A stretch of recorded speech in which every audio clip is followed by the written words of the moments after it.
The following is a presentation of the Shining Wizards Network, broadcasting live in high-definition video and available on all podcasting and streaming platforms. Follow us on social media at Wizards Podcast. Check out our merchandise at merch.shiningwizards.com. Do your Amazon shopping at amazon.shiningwizards.com. And become a Patreon supporter at patreon.com/wizardspodcast. And now, it's time for the Shining Wizards.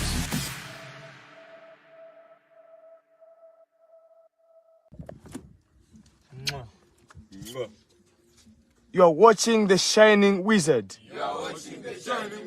Wrestling Podcast. Mwah.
And of course, you are tuned in live to episode number 733 of the Shining Wizards Wrestling Podcast.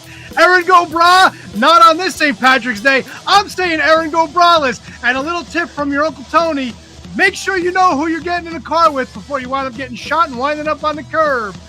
We got a full house of Wizards tonight celebrating St. Patrick's Day. Let's just jump right into that wrestling talk. And talk about wrestling. Pat McCracken. A double team. And some Kevin. Rondo. Ah, yes. K, J, G. I don't even know my name. I said Pat McCracken. Pat McCracken.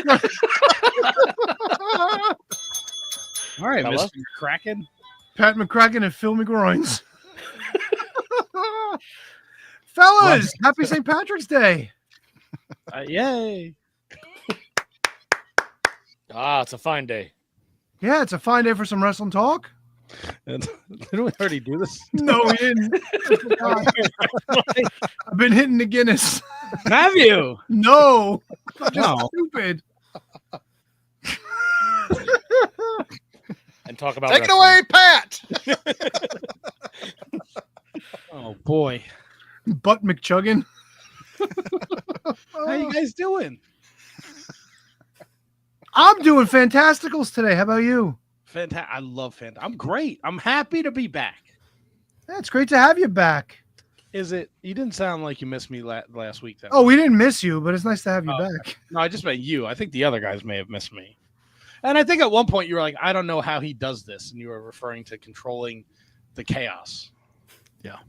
You can't control the chaos. You just have to. That's why they call it chaos. You just have to let it rain and then Let it rage. Like Monster Rain? Yes. Kinda? Yeah, maybe. I don't know, but it's great to be back. I got the triple whammy on Monday night. I went to Raw. I sat next to the dude that had no deodorant on, and then he got drunk and fell asleep on me. On you? Yep. Did you run his pockets while he was sleeping? No, he was a giant of a man. I get up to go get a drink. I come back and he switched seat with the other kid who was next to me. Giant of a man. So now I'm like, I'm literally sitting in my friend's lap that I brought with me. Thank God she's a tiny woman.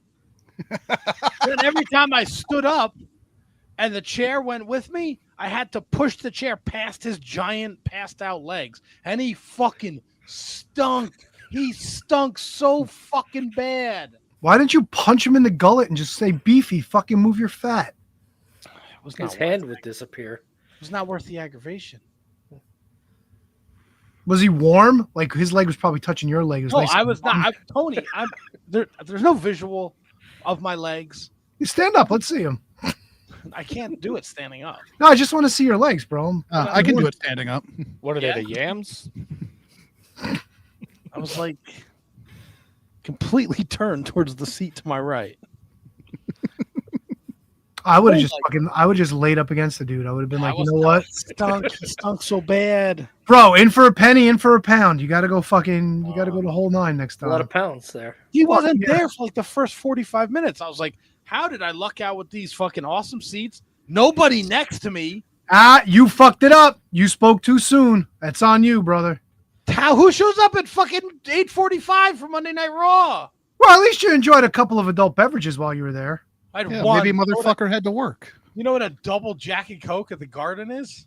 All right, you didn't tell us it was a double. 18. I think No, it's more KJG, than you that. were right. What'd you say? 36. Yup. Jesus. I used to have a problem. I had one. Mundo, write that down. That is the fucking top billing for tonight.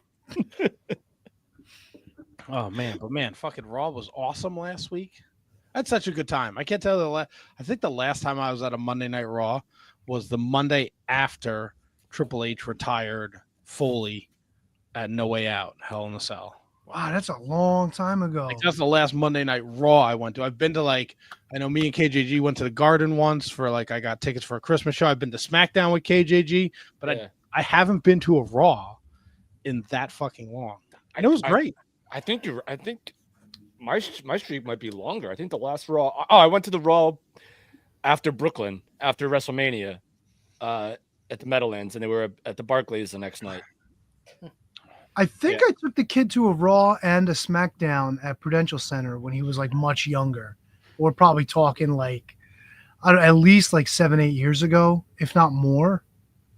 I think my last one was when the entire cast got stuck in Iceland or stuck in Europe because of the And they brought up volcano in NXT Iceland. guys, and they Yeah, had NXT people- and SmackDown had to do the event.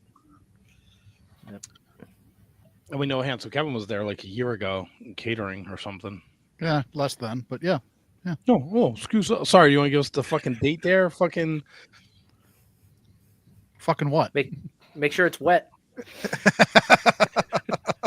It's always wet. I'll jam you up, Double T. I got my internet back just before Raw started. Not a boy. I was very excited, but it was. I feel like it was all for naught. Why? What do you mean? Raw was very, Mid? yeah. That's a good one. I don't want to hear what you have to say about it. I'd rather hear what Handjob has to say about it. Oh, this fucking guy's here. Look at this. Ooh, hello, fellas. Kyle, welcome. Oh, Top of how the we all morning to doing? you, Kyle. Hi-de ho, or whatever they do. Is that Irish? Yeah. That's close Yeah, enough. sure. Oh, I forgot my Heidi, green. ho. And now you guys got to pinch me. Mm-hmm. Come pinch me. Like what, your head? But if you had to pick Yeah. which one of us to come pinch you, who would it be? I mean, it's got to be bowler hat over there, right? Or whatever that's called. He looks like the pinchable kind of guy. Built for pinching, some say. Did Right, he, fellas? did he I think fall you off his hurt fucking Matt's chair? feeling. Yeah, I think he's getting under the desk and pinching me as we speak. nice. What happened to You him? did say the head. Did he? Is he good? Okay. I was like, did he? Oh, he had a McStroken. You just walked Shining Wizards Matt out of the building. He had that canary that we were talking about yesterday. Damn. What could be going on over there? I'm really sure. curious. Yeah, Yeah, that's very strange. yeah. Is there a cat situation? Could be a There, cat situation. Think he's Maybe pounding off? Nah, the thing would be going back and forth a little bit more, probably. Yeah, I think you're giving him a little bit more credit than he deserves. Yeah. I'm shortchanging the chair, not him, really. Oh, okay, gotcha. Right. Yeah. The short I straw. am the cat comer. Well, there he goes. Very true. Oh, Well, see you later. Well, bye. I guess we're tagging out, huh? Nah, he's Because got a of that phone call. situation. He's got some sort of phone call He's situation. got a going on. call. He's got a call. Oh, He's shit. on the line. Oh boy, he's laughing. Something's funny. Vince is on the line. God damn it! Takes himself out for this. Is We he bring him back? Yeah, he's laughing. Fuck that. Get back in here. Hey, Kyle, let me ask you a question. Yeah. You think Mr. McMahon ever did anything with corned beef? He's an Irish fella. I feel like nothing's off the table, including his shit. On the table, So maybe. corn, yeah, or yeah. I'd be shocked if he didn't. Actually, now that you bring it up, cabbage a little bit, some potatoes. Oh, potatoes, like perfectly round and whole, just dropping out of his hole. Right? Yeah, some may say. Hole and Yeah. hole, two different holes. HK, I saw you looking at me funny. Yeah, I know. I was just thinking in my head. You went okay. So he's having the potato penetrate him, and in my mind, he's No, he's dropping him out. Oh, see, I thought he was just going to town on some mash. Well, you No, have to he's- put it in first, right? Well, but he does that. That's like his prep work. Oh, gotcha. It's like, how you like wash the potatoes, then you insert them, and then like surprise. Do you peel them first? No, of course not. But they're They have smoother eyes? if you peel them. No, because if you peel them, then you run the risk of having like mushy potatoes. You don't want mashed potatoes. You want them to come out Do you, whole. do you And yeah, know they're gonna be how mushy. long you have to boil a potato to get it mushy? Not long. But how long can it be on your ass before it's boiled? Yeah, he's a fucking Good hot-tempered kind of guy. That's the question. 6 minutes. I want to hear Vince McMahon singing "Hot-Blooded." They- Hot-blooded. Blood it. Check it and see. Shit on my chest, huh? What's he doing nowadays? I've got red potatoes all in my hiney. It's gonna They start, weren't red at first. No, start another wrestling promotion. Matt Riddle's ready to go work for him. Oh man, bro. world champ. So, All about it. Kyle, you had the pleasure of a nice afternoon Monday Night Raw. I'm interested to hear what you had. First of all, I would love it if Monday Night Raw was every afternoon at 3:00. It was pretty nice. I totally forgot until you brought it up in a little chat on the Twitters. But yeah, it was nice little daytime wrestling. It's the best time to consume it, in my opinion. It was nice, and now we're done with it. And I thought it was an okay show. Right. Pretty good. Brussels. Pretty hot crowd there in Belgium. I didn't understand some of the chants. Yeah, the 1, 2, and then they said something and started chanting something every 2 count. I don't know what that was about. Yeah, I don't know. But they're having fun. They're having fun, Michael. So that's all that matters. Yeah. But no, it was a good show. I mean, John Cena, right? I mean, that's got to be the highlight. yes. No, like by far. I'm curious of what you guys thought. I think it seems to be kind of divisive from what I've seen so far. Are you upset that he broke up with you? It's funny when he came out to a bunch of boos because, like, look, me, I didn't grow up with Hulk Hogan, so the Hogan heel turn didn't hit me as much as anything like this, like John Cena, because I mean I've seen every second of John Cena's career. So when he comes out and he starts talking, I feel like this like kind of goosebumpy, but also like I feel like I'm being scolded by my dad kind of thing. It's like it was so surreal to hear him just be a heel. And so kind of, yeah, I was kind of like, oh, like I felt like I was gonna cry a little bit when he started talking. But ultimately, though, I feel like it was a little, dare I say, generic. This promo. Yep. Yeah, I mean, it's like you people. It was a real you people promo, which leads me to believe it's not going to be a long-term thing. But that's just how I see it so far. Now, Scott George says the heat was nuclear. Hand job. Was it in fact nuclear? I could have gone out there and started pulling my flaccid pud, and they would have given me a reaction. That crowd was hot for anything and everything. So, but they were nuclear. It was a good place, just optically, for Cena's first appearance to be and to get that reaction. It was cool. It did play off really well on TV. I mean, they wouldn't let the dude talk for felt like 5 minutes. So it was a spectacle, but like at the heart of it, the content of it, I felt like it was just kind of like it was kind of there. I mean, what do you want him to do? Pull his pud. It's one option.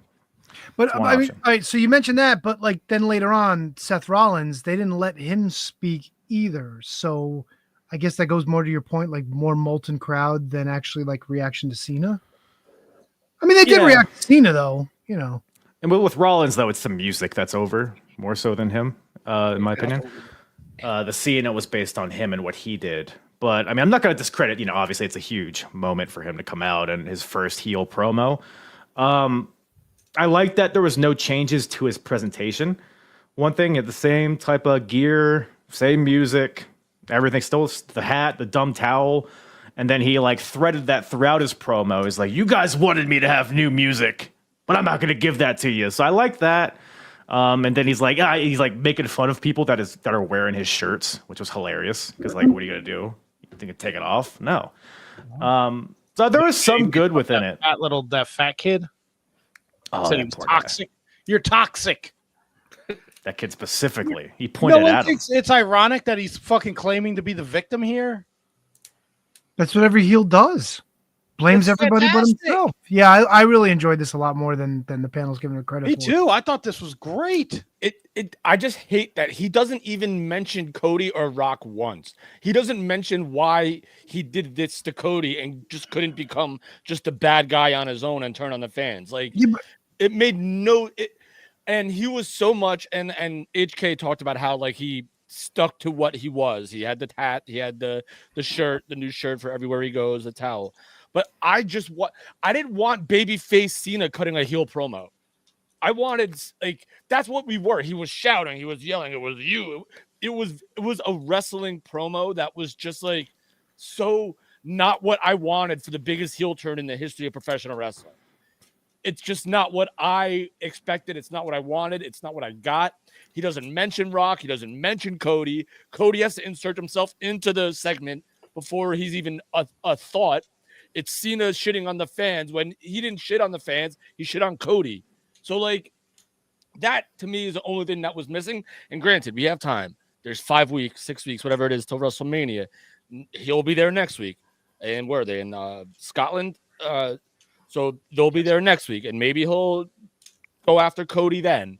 But, like, the first promo after the most epic heel turn of all time, like, don't just make it like you're crying about the fucking fans, bro. Like, you kicked the dude in the balls. Talk about the guy that you just kicked in the balls and The Rock. Like, I don't know. It didn't hit for me. Yeah, because like at the heart of it, like we were all curious as to what his motivations would be, and so it's that he's been bullied for 25 years and now it's just now coming to the surface. Like, yeah, because he did everything for the fans and for everybody else to make everybody else happy, and now this is for him. Fuck all of y'all. If he did this promo in like 2010 or something, yes, I think it would have made more sense. When the crowd absolutely hated him. But the thing is, right, Vince was there then, so that would have never happened. But I get your point, HK. But they still hated him every time he came back. The fuck you, Cena. I disagree. Let's go Cena chance. We're everywhere. I think US title challenge and on, crowd's been pretty firmly on the side of Cena, I would say. Of course, there's the odd ducks out there, but the majority, it's not, ECW one night stand. Everybody's saying, fuck you, Cena, go fuck Orton, like that kind of shit. Like, it's not barely even polarizing, in this past decade. I feel like most of the time when he shows up, people are happy to see him. And I don't know, it didn't come off as believable. Maybe that's just because we're so accustomed to seeing Cena as a babyface, and it was the same gear, same guy. So it's like seeing him play a different character. Like, it's like he's trying to play a bad guy. It didn't come off as believable to me. 100% agree with you. But there's time, like you said. We're just dipping our toes into it. I'm sure the Rock stuff will kind of weave its way in there, and the Cody, it'll build. But I'm looking forward to see where it goes. The first 3 minutes, I didn't know what the fuck he was saying. Like, it took a while for him to get going. The vibes were awesome. I mean, the heat. It was a fun watch. Like, this whole experience was a fun watch. You claim to support me. You've done nothing but me. You've stolen my moments, my time. And look, and I may have gotten made fun of for this at a time, but Total Divas, you got to see real heel John Cena there. Oh, he was a prick on that show. Just like Michael Cole called him. When Nikki Bella tries to make him dinner and he's like, you're getting fucking water all over the floor. Can you use a fucking coaster? Fucking dickhead John Cena. I loved it. Those aren't bad rules to have, though, in a home. They're not. All right. Can't blame. This harlot comes traipsing into his house, putting water on the floor, cooking his food. Maybe he didn't want to cook his food. Maybe he had He didn't want anyone to cook his food. He wanted to go out. Fuck yeah, he's John Cena. Yeah. This is why he was mad at everybody, bro. Yeah. Nikki Bella's fault. He wanted This to. is why- He wanted to spank the beef and beat the shit out of her in beer pong. And the only thing he Spank wants the to eat at beef. home is that fucking punani. And did you see what she cooked? It didn't look that great. She's not a good cook, bro. Then how can you? No, blame she the- looks amazing. Great if she puts on her little apron, maybe nothing on underneath. Very sexy, right? But don't try and make me a fucking chicken breast here. Oh, okay? I don't want her cooking with her fucking naughty bits hanging out. That's so gross. Well, you know. It is Now, what if insane. she's got to wipe up the floor with that dish rag and her fucking punana juice is all over it too? Are we sure it was water? You have to go there. What? And then she puts the dish rag back on the rack, and then John's cleaning a fucking plate later. He's like, was she just always leaking? and he's like, I don't fucking have salmon for dinner. What the fuck is this? That's a tilapia. Maybe she cooked in her clothes, and then when he came home, she just went apron with nothing on underneath. Ugh, fucking Cena coos all over the floor. Yeah, but Double T, you know, cooking is timing, man. Cooking is timing. Yeah, So what have do? a You bump come in that home, she's apron? naked, and then she's got a detour and then come back to dinner. You can't detour and come back to dinner. I don't know. fucking Al. Pat McCracken, everybody. Did you also? I did see somewhere in a press conference where a child asked John Cena what his favorite food was, and Yes. Nikki Bella was sitting next to him, and he said, "If Nikki could stand up, I can show you." What? Yes. Good for John. I'm glad he's a heel. I'm glad he's living his best life now. I am way more excited for heel John Cena and Cody Rhodes versus just Cody John Cena at WrestleMania.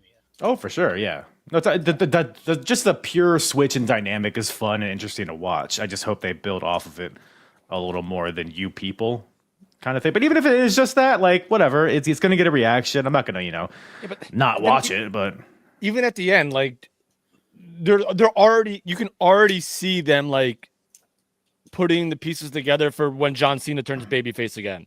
Like I don't like Cody's part of this either, too. By the way, like I hope I get that John Cena, not this one. Like the guy kicked you in the like. You've been clamoring about getting back at him for the last 2 weeks, and then you go in there and you just call him a whiny bitch and walk away. Like to me, like that. The follow-up was just as important as the actual moment. And to me, it just didn't deliver. And if John Cena's supposed to be this bad dude now all of a sudden, Cody, he had plenty of time to like fucking beat the shit out of Cody. Like I was expecting this to like crescendo more than it did, as much as that might be hard to do after the biggest heel turn of all time. But like, Are you set on calling it the biggest heel turn of all time? Nope. Nope. No, but I guess for hyperbolic reasons, I was saying it just for Okay, I just want to put. yeah. make No, sure it's Hogan. It is and always will be Hogan. Okay. Sorry, I didn't mean to cut you off, KGG. No, you're good. I mean, I just it just fell flat as a follow-up moment to the biggest moment that we've seen in a very long time. So Kyle. and that's just me. Speaking of things falling flat, what do you think of Io Sky being an afterthought in this whole fucking women's world championship debacle? I mean, I'm happy that she's there. It's funny because it's like it's pretty much beat for beat the same thing as WrestleMania 20, the triple threat. Bingo. And I was trying to like piece who's who in that scenario, and Io feels like the Shawn Michaels of the trio, but she's a champion. Right, Rhea seems like she would murder her whole family because she's very gothic. Right.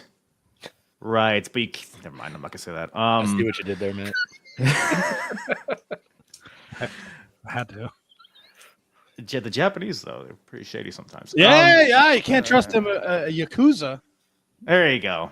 There you go. I Io knew you were. Sky is not Yakuza. What the fuck? Do you know this for a fact? You don't know that. She ain't got tattoos, bro. She Really? Yeah, Miko Miko Beam? Whatever, bean, whatever the fuck you say, you weirdo. Me? I'm not Yakuza. I mean, look, she could be. Check her She's pinkies. not. She could be UC Yakuza. She got all her fingers. She got tattoos. These are the questions you ask. Are they like? Yeah, Hakushi had tattoos too. Come on. Yeah, but Hakushi wasn't missing fingers. And he didn't have a Hakushi didn't have Yakuza that. tattoo. He had fucking alphabets on his Yeah, chest. but you don't know if he was he was like, hey, I use my hands for my job. Can we cut off a pinky toe? He had a recipe for dim sum on his fucking That's chest. racist. Oh my god. So racist. You're saying he was part of the Yakuza. I'm trying to fucking quell it so this way the Yakuza doesn't come after your dumb Could have ass. had like an ancient story on his chest, but you went fucking Yes, it was how to make dim sum ethnic food. Come in a on. rice cooker. Yeah, dim sum's been around for years, Double T. Oh my god. Kyle, That's a you really got a point. rice cooker to make your rice? Why do you assume I have a rice cooker? Yeah, he's Well, mad. because I got a rice cooker and I I have a fucking quarter love- Asian. Oh, are you really? Yeah. I had Show no you idea. my cock if you don't believe me. But yeah, no, I got a rice cooker. Growing up, we had a big thing of dry rice on the counter, just ready to go. And Fuck moment's yeah, notice. jasmine rice. I have one of those Just white downstairs. rice. Oh, you got to go jasmine. Jasmine cooks better, especially if you're making fried rice the next day. Oh, this guy's the fucking expert now. I'm a fucking expert, okay? It ain't Taco Tuesday in my house, all right? Bippity fucking boppity boop over here, fucking getting mad at the. You know what? These motherfuckers got mad at me. They're like, the fucking Italian guy, he's making corned beef. Now the fucking Italian guy's making fried rice. Yeah, I expand my horizons. Hold on, no A man one's of culture. here. We're just making fun of you Yeah, I know. because you take your ethnicity and your nationality very seriously. If anyone remembers his story from when he went to Disney and the That fucking guy. slow person that worked there made a couple Italian jokes at Tony, he was offended. Well, in case you're wondering, I did not have my gabagool yet today, okay? Is that what you're wondering? I was, Right before bed. yeah. Yeah, exactly. Right in my asshole. Okay. I'm sorry, Kyle. So you There's were a lot of things going in comparing- your ass. What's up? You were comparing the three-way women's match, the potential three-way women's match to WrestleMania 20. We got Yes. who you thought was Shawn Michaels. Who is Chris Benoit and Trips? I don't see really any of them as the trips. It's almost like It's funny. Well, Shawn who killed their family? I think it's like 3 Benoits when you really think about it. Jesus. Death match. I don't know, man. No, EO as an afterthought, which is, I believe, what your original deal Yes. was. Yeah, that was the question. Pie-faced every week by everybody. Well, that's the story there, Matthew. She's being disrespected. I'll tell you what. The family is disrespected. I don't want to sound. You're gonna. offensive to you. I'm not. I don't want to sound sexist. Can I see more Bianca Belair in shorts? Holy legs, Batman. Good Right. God. Right, Bro, if it was tomato. Bianca or Sunny Kiss, it wouldn't make a difference to you. You're fucking gaga over that shit. Who's got the better hitters, though? Sonny Kiss or Bianca? Sunny Kiss. Oh, Kiss, Sunny yeah. Kiss, definitely. But who's got the better hiney, Matt? Tell me. Got to Probably put them right Sonny next to Kiss. each other and take a sniff. Really get in there. Sniff, maybe a little bongo action, you know? Take a Why smell. do you always have to take it too? So Sonny's are newer, probably, right? Fresh out the Well, box. I mean, the uppers, Yeah. not the lowers. Sonny's had a big shit box for a long time. I don't think that's Why do you have the. to see now? I don't think they're working with the basic cable. You know what I'm saying? I think they upgraded to the package, Who? so to speak. Sonny, No, Sonny's all No, natural not down on there. the backside. Yeah. you sure? Up top Sonny is Kiss, enhanced. Not Tammy Fitch. Down low is a lot of hard work and dedication. Well, squats. I'm sorry, I haven't Yeah. researched into it. Okay, yeah. Well, we're telling you because we know these things. Hey, well, let's see. We learn here on the Shining Wizards Wrestling program. Fuck yeah, dude. Yeah. Now let me ask the lawyer of the group. Oh, who? Rhea signed the contract after Io and Bianca. Would that hold up in court?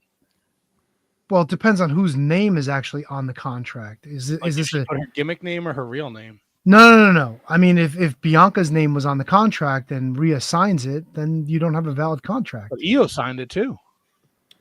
Yeah, but Io's the champion. Of course she's going to sign it, right? Okay. So So if Bianca's name is on it and Rhea signed it, you got a problem. You don't have a real contract.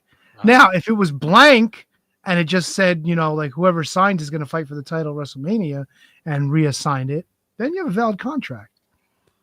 So if it just says challenger and Yes. both of them sign it, you're fine. Well, then you run into see, there's always a thing like you put in your legalese definitions, like singulars could mean plurals could mean singulars, which I would imagine WWE lawyers have done. So if that's the case, then you could just as easily sneak another name in there and be okay. So really, anybody could have just hopped the guardrail and put their name on there. That little kid that was getting yelled at by John Cena could have hopped the guardrail, got in there, leg sweeped all of those broads, put his name right on that contract, and he would have been in the main event. Hey, man, stranger things have happened. We had Nicholas at a WrestleMania winning a tag belt. So yeah, I would have liked to have seen Jackie Gata out of the trailer park and signing the contract. Tessa Blanchard. Jackie Gata. What a pull. Oh, yeah. Oh, yeah. Not my, yeah. So, but yeah. All right, I got to bring the Penta beat Kaiser, great. There was a tag match. Ivy Nile lost. The Ray and Dragon beat the Alpha Academy. The Luchador showed up. Braun beats Finn. Here's my biggest problem about this, and I think KGG and Tony are with me. Braun and Penta, they square off. Braun goes to unbuckle the belt. You fucking hear the Velcro. Oh! Yeah. I was like, the fucking Velcro. The mic picked it up. It was Tough. It's so yeah. Somebody's got a belt to do that with.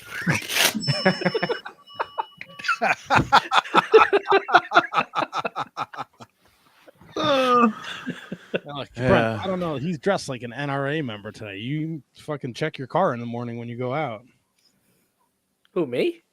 Yeah, you check your car because he's dressed like a fucking NRA member over there. You mean IRA? You fucking hump. I was waiting for it. Thank you, Tony. Wow. Well, I don't know shit about the Irish. You know what, dude? You're right. We did fucking miss you last week. It was too smooth. He's Holy listening to too much shit. music with Tony. Holy shit. Do you, HK, Penta is a viable contender to Braun's IC title? Yeah, 100%. I meant to ask HJ, sorry. Oh, that's all right. No, there's But a you know lot what? of H's. You've been pretty quiet up there, HK. I'd like to hear from you. Well, I was in the office getting work done while Raw happened, so I haven't seen it yet. Do I think that Penta is a viable contender? Yes, I do. Yes, I do 100%. And I don't think that right now for me it makes sense to put him in that situation if Ray is going to be coming in. You know what I mean? Because I think that naturally they're going to put those two together. So putting him in that spot just to kind of have a placehold there, that doesn't make a ton of sense to me. But if he does stay single, yeah, I don't see why not. I don't know if you saw SmackDown, guys.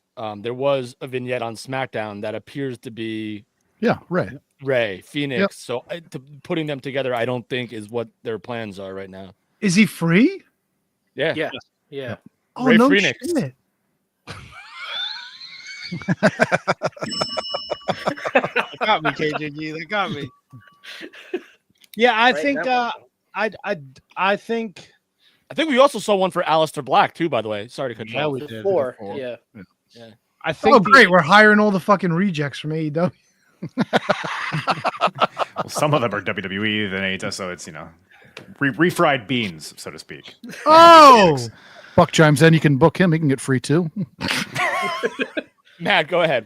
Send him a chisel. I did watch a Bucks Zumwalk match this week, but we'll talk. fuck yeah, you did. You know what? I'd love to tell you it was awful. It was fucking great. I'm not gonna sit here and pretend like it wasn't fucking great.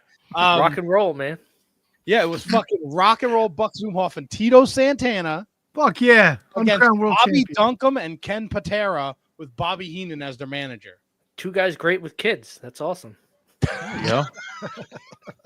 And the downfall of the match, ironically enough, Bucks, Boom Bucks. It's not the only thing that got destroyed that night. What else got destroyed? A little column A, a little column B. A little kid, a column. His column A, yeah. Fucking Captain Please go back Obvious to over here. Penta. So I think the WWE knows that they have a single star in Penta. I don't think they'll bring Ray in. I think, if they're smart and have Ray be like an ally and maybe they team from time to time. But I think both are more valuable as single stars. I agree. I've always thought, I mean, watching Lucha Underground was their best work, in my opinion, and they were separate from each other for most of that, unless they were facing each other. I think they both thrive as singles rather than just other luchadors. I hope they don't get sucked into that LWO vortex. Agreed. And I love Penta stuff in TNA and Impact when he was Impact world champion. That's when I thought he was at his best, and that's when I thought that he could be a top guy anywhere. Ray Phoenix to me is weird because I don't see him at the same level as I do his brother Penta. I would think that Ray Phoenix would thrive more in NXT than because like at some point you're gonna have to put them together, right? Like because that's what they do, right? They do that. Like, that's what they do. They take all these people that have similar backgrounds, similar histories, similar nationalities, and they end up putting them together at some point. So like to me, I would keep him as far away from Penta as possible. But like Triple H is also not dumb, where he also knows what people know. Like, so he puts those little cute like things in there with like all the former AEW guys in a backstage segment. Like he knows what he's doing. So like, I think it's inevitable that they do end up together, but I agree with you, HK, that keep them as far away apart as possible. If that just means separate brands, that's fine to me. Now, I tend to agree with their star power like separately, but at the same time, putting them together, you could have a tag team that the fans can really get behind, because I still think we are lacking that. So putting them together to bolster the tag team division as a team that gets a huge pop, because I don't think you have Motor City Machine Guns, but they're not super over. You have DIY, they're not super, like there's not a tag team in my mind right now that is super over, that when they come through the curtain the fans react. And we haven't had like a really, really solid tag team division in it might be 20 years. So it's a solid division, but you're right when none of them are over. Come on, when it was Usos New Day at the top of the game, that was a pretty fucking solid tag team division.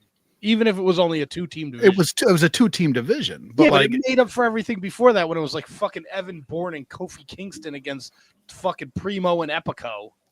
I respect the Matadors. The Colons? The Street Profits are pretty over. Tag team champions, right? Yes. The Street Profits are probably the most over tag team in the. How many titles are they going to change going into WrestleMania? This is nutso. It's WrestleMania season, Tony. Yeah, but usually you save the title changes for WrestleMania. You don't do them a couple weeks. You have 12 title changes on the same show? Fuck yeah. I don't think all these titles are going to be featured at WrestleMania. So they're doing them now? That's kind of weird.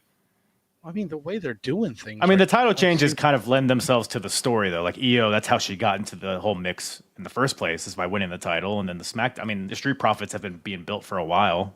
They keep fucking teasing this fucking Johnny Gargano fucking breakup with Tommaso Ciampa. Oh, who could possibly give a fuck about another Ciampa Gargano? Triple H does. He fucking books it all the time.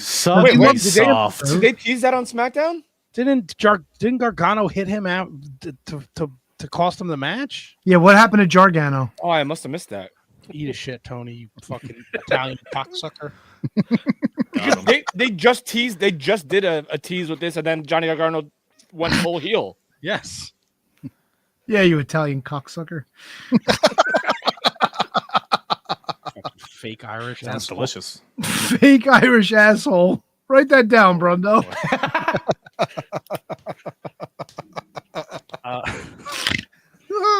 Yeah, look, I get what you're saying, HK. Like, but I think Penta has already gotten over. He's a bigger star in 2 months in the WWE than he was in his whole time in AEW. 100%. Yeah, they never 100%. gave him a chance in AEW.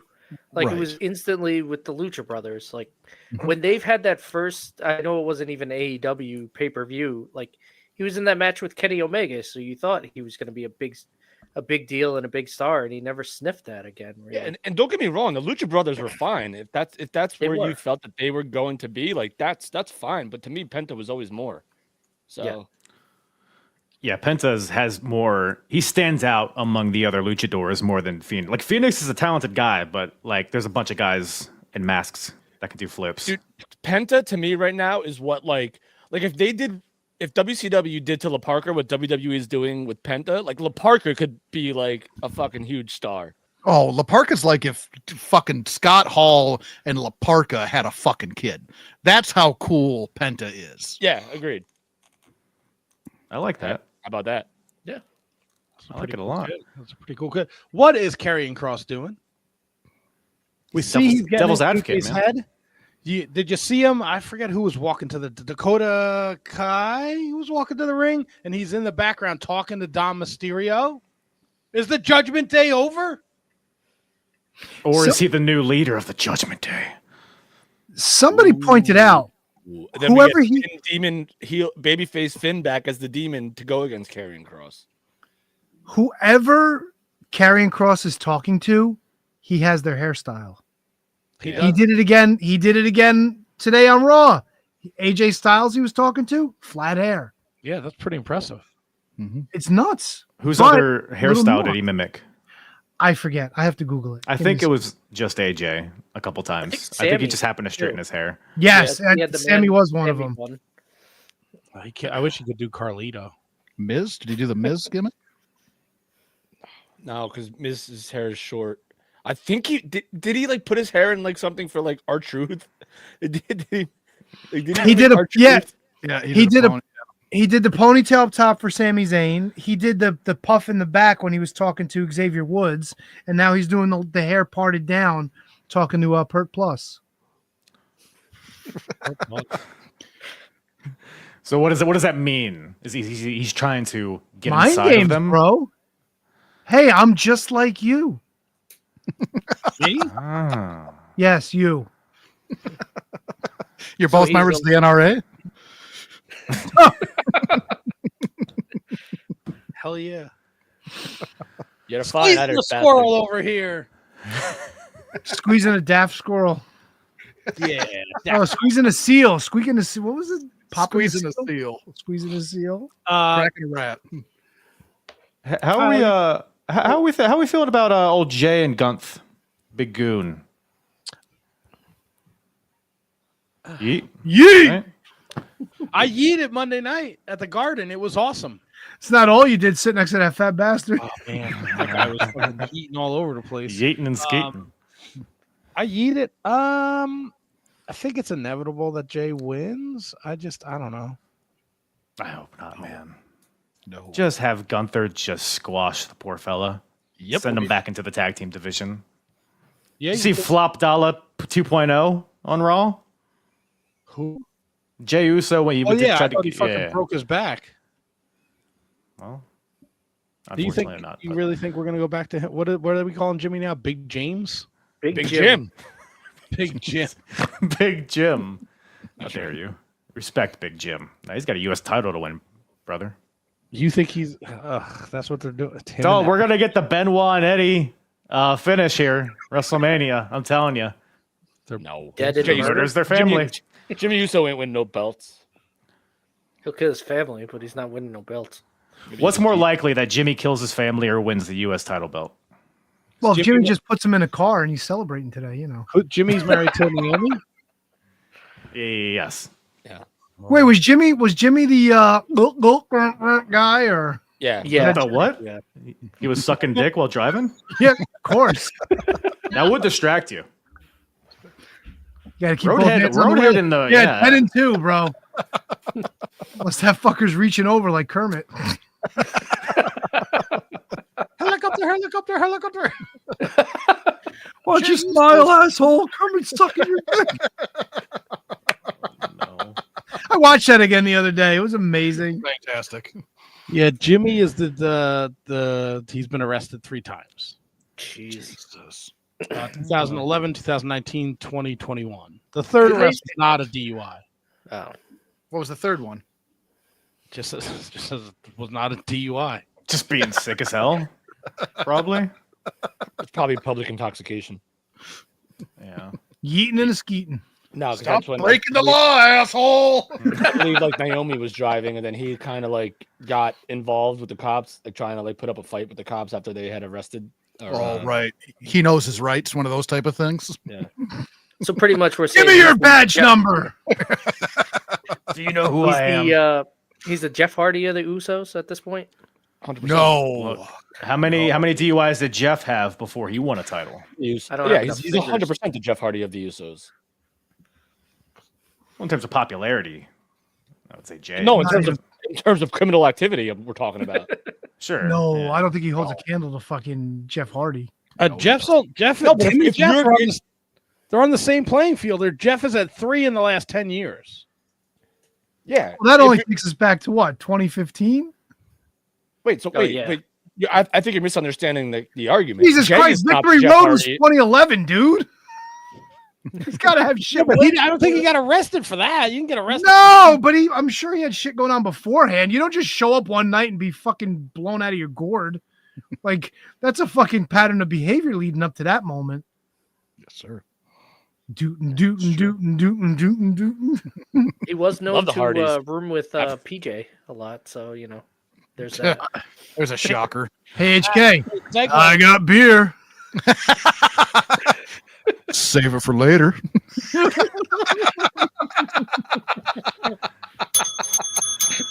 Your take on Saliva, this is HK's take on Saliva from the year of Duke and Rogue is just abysmal.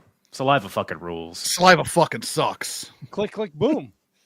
It's a great. Yeah, book. I wish they would, but Always. Oh, you know that? They have a great catalog. You should they go check don't it have a out. great catalog. I will not. You should go grab you an album. Pop What? it in. You're a dick. You were going to say dick. Name one of the albums. Saliva. Boom. Double T, you actually know this shit? I have fucking no idea. Band fucking horrible. Fucking When was the horrible. last time you listened to a Saliva song? I listened to 2 of them Really? recently. Yeah. All right. And thoughts? Horrible. Wow. Just don't know That's music. respectful. Every 6 seconds was the album that Click Click Boom was on. Great. You can also hear great songs on Back Into Your System, Survival of the Sickest. That's a lot of fun. Oh yeah, Bloodstained Love Story. Huh? The Chris I Benoit hear- story. How about this one, HK? Maybe they're going to the same resort as you in Mexico. Cinco Diablo. Diablo Come on now. Mayonesa. They got a lot of albums, bro. Under Your No. Skin, Yeah, but Love, Lies, and They got a lot of Therapy. stories to tell. no. Wait, you go to a resort named after hot chicken cutlets? Yeah. No. You did say Diablo Milanesa, didn't you? No, I said Diablo Mayonesa.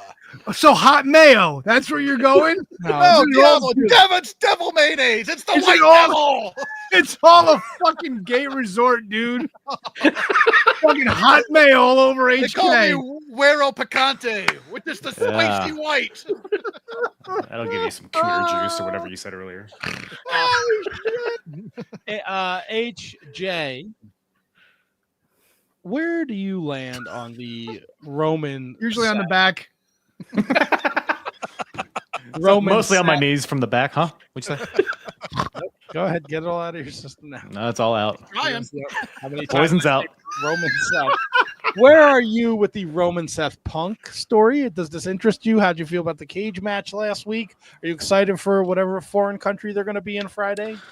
Italy, I think, right? Italia? Yes. Fuck yeah. Holy Bobo. homeland. Gabagool. Pizza! Hey, all the women have mustaches. Oh. Oh, hairy cooters all over the place. Harry Cooters all over the place. The beeves out, let the beeve run. I agree, HK. So, Seth Roman Punk. Is that what we're talking? Yeah, Beeves out, let the beeve run. we got it, HK. We heard you the first time. Jeez. That's fine. I thought the promo on Raw was kind of a waste of time. It was just kind of an indulgent. Let's get Seth out there, get the crowd all, get their nips all turgid and whatnot. Let them sing a little bit, and then off to the main event. But I don't know. I'm more interested in the Punk Roman Paul Heyman dynamic of it all. Seth is just there for me. All right. So Seth is like the EO Sky of that scene. Yes, or the Chris Benoit. See, I like to bring it back. There we go. There we go. It's a callback, folks. Kyle, this has been awesome, man. We love having you on. What do you got coming up in the apron bump this week? Got a little WCW Slamboree 1997 Ooh. on our hands, Right. folks. Speaking of death matches, we got old Chris Benoit versus Ming. That's a layered thing to say. No, it was fun. It's a fun show. Ric Flair, they're in Charlotte. So the Horsemen's all throughout it. You got Reggie White versus Mongo. Yeah, isn't that Kevin Green? Is that the 6-man? Is that Kevin Green, Flair, and Piper? Yes, which is it's Kevin Green, Flair, Piper versus NWO. Hall, Nash, Outsiders and Six. Yep. Yeah. Awesome match. Awesome match. It's the first time I'd ever seen it. And it popped me. I was full chubbed watching it. So Who'd you do the show with? got the old Marks with Mikes podcast on. We have a good old time. Nice. Big old WCW fans over there. So yeah, it's a good old time. So feel free to check it out, folks. This Wednesday on the Apron Bump. May or may not have some of these folks on sometime soon, perhaps. Cover a little honorous ring, perhaps. Yeah. We just got to figure out what, bro. Yeah. I was thinking about that the other day. I thought the date you already gave me passed. I just moved on without you. No. I mean, it wouldn't surprise me. I mean, I don't blame you. No, I think it's like 2 weeks or something. But no, that'll be a fun time. And but it's always a fun time coming on here. That's for sure. Well- on the Shining Wizards. It's always fun having you, brother. Love having you. Appreciate the invite as always. It's a rootin' hootin' good time. Yeah, we actually talked about wrestling this time. We slid a little bit of that in there. Yeah. Can you give a little preview of Wednesday's show? Did you have a favorite match from this, and why is it Medusa and Luna Vachon? Can anybody? I'll pay anybody $1 million if they can name the first ever women's cruiserweight champion from WCW. Oh, shit. Motherfucker. You fucking hand job, you. Tony and I that was were a just topic? talking about this a couple weeks back. I know. Because that was a topic of discussion. Like, that's a non-title match, Luna versus Medusa, but they have two other women's titles that they're not doing anything with, but we're just throw stupid Alundra Blaze and dumb Luna. Isn't that the out there. one she takes off her top on? I think afterwards. Not that I saw. Maybe I missed it. Maybe I that looked was away. an old one. Let's be a great topic for Can You Beat That? If you can name 3 WCW women's cruiserweight champions.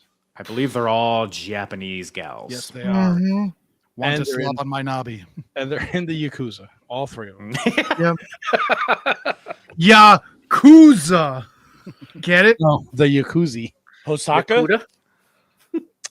Toshi Uematsu. I don't know Sounds why I delicious. said Hosaka. Yoshitatsu? No, she was the first woman WCW Cruiserweight Champion trained by Akira Hokuto. Chigusa Nagoya, who will be talking Really? Hello. It's Bringing not it all Chigusa, around. it's Chigusa. Let me look this up. Hey, Huzzah! I'll call the Crush Girls what I want to call them, all right? That's weird. Why is it weird? I don't know. Like you own them. No. Why are you always going to be like that? Maybe he's in the Yakuza as well, and he's Yeah, going to be defensive over his gals, his Yeah. Yakuters. Can you I'll be cut off the any- NRA and the Yakuza? Yeah, the NRA and the Yakuza together. As long as they don't know about the other one, I think it's fun. Yeah. Yeah. Kim Hong-un. Yeah. That's a good point. The fucking NRA. Damn good Jesus. point. Kyle, it's always nice to have your fine Asian ass on the show with us. We got a lot of mail from the NRA. I don't think my ass is Asian, but What part of you would you say was Asian? And you can't say eyes. I know this answer. You gonna say your wiener? Makes a sound. Yeah, he Nope. mentioned it earlier. No. We had a whole conversation about this, Handjob and I and Duke. trying to see if I have any more Asian drops from you. There's bound to be one, right? Somebody's sucking my dick. No, that's not it. You want some Yeah, titty? Okay. All right. Well, I wonder if our guest double stuffs. She says she fucks my mom. is this my cue to leave? Yeah. All right. Hey, hail, motherfucker. hail Satan. Thanks, Kyle. You're the best. That was HJC with Kyle from the Apron Bump. At Apron Bump on the Twitter machine. Give him the old follow. Fuck yeah. Fuck yeah. Is there anything else from the what are we calling it? The WWE universe that tickled your guys' fancy this week? No. NXT Nothing? was pretty good. Yeah, NXT from the theater in Madison Square Garden. Yeah. That was banging. Have they decided now? They're not going to let Steph be a double champion, are they? Are they going to do they're going to dip into Tony Khan's bag of tournaments and have a North American title tournament? I guess we'll find out tomorrow. That's right. Hey, Yeah. I thought Moose did a fine job. I thought yeah. that was a great fucking match. I enjoyed that. Why has the scuttlebutt been that he didn't? No. I was just saying Moose I is a thought he pro. did a fine job. It was a great match. And I think Fraxium might be my favorite tag team. Me too. going right now. Yeah. And Axiom was on SmackDown against Gunther on Friday. Yes, and it was a great match. Yeah. I wonder where this goes now with we talk about it every week because it's worth talking about is the TNA NXT relationship. And now I did not get a chance to watch Sacrifice, but I know Cora Jade was on there against Masha, right? And go ahead, HA. Somebody else was there. Oh no, you finish up. I got a thought after you. Yeah. But like I just want to know like who like I want to like get inside their brains and like know like why certain guys are on and why certain guys aren't. And or are we like this is a multi-year relationship, so maybe in like 6 months like new guys will be over on NXT and the switch will be made like but I just want to like pick their brains. Like now what happens with Moose now? What is Moose going to do now? Is he going to be back in NXT or is he going to be strictly TNA because he's a TNA guy? But like he's also the X Division champion. Fair. Yeah. So like I was shocked that we didn't see any sort of run-in from like Eddie Edwards and Brian Myers. Like to me, like that's like a no-brainer to me. But they just didn't do it yet. Maybe they will do it. I don't know, but it's just like a no-brainer to me that like, to have some other guys come in and out. But like I said, this is a multi-year relationship, so hopefully this will develop.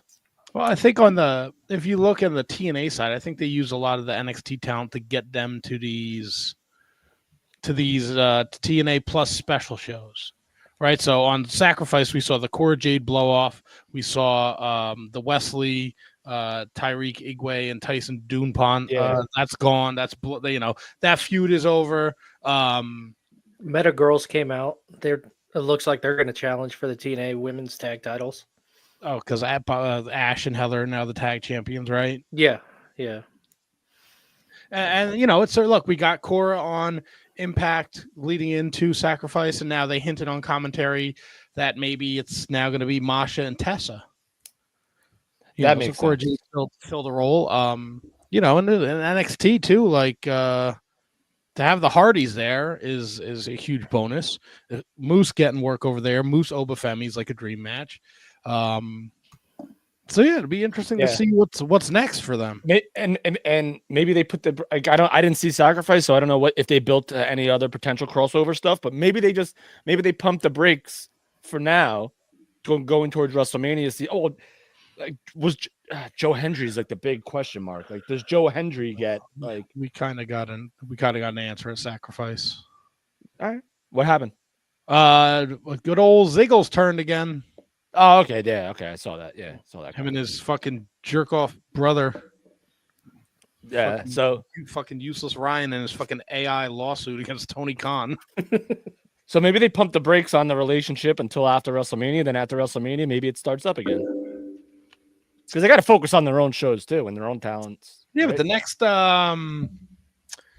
next big Impact is what? What's the next Impact pay-per-view? It's not Slammiversary because that's July.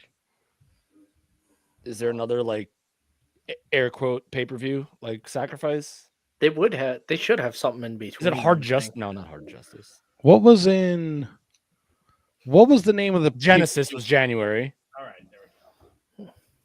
Bound for Glory is October, right? Yeah. Is there Hard Justice in there? Is that like August? Dun, dun, dun, dun, dun, dun, dun, dun, dun. they Rebellion. Rebellion. Rebellion, April 27th in Los Angeles, California. Okay, so that's after Mania. Yeah. Who beats the Hardys? The jail system. Addiction. God. It's not nice. I'll probably say Nemeth and Nemeth. Ugh. Yeah. Yeah. Jordan Grace beat Roxanne Perez on NXT. Javon Evans beat Ethan Page in a 6th street fight. That Yeah, finish NXT was great. good. Yeah. Yeah, that match, that Javon Evans Ethan Page match was fucking bonkers.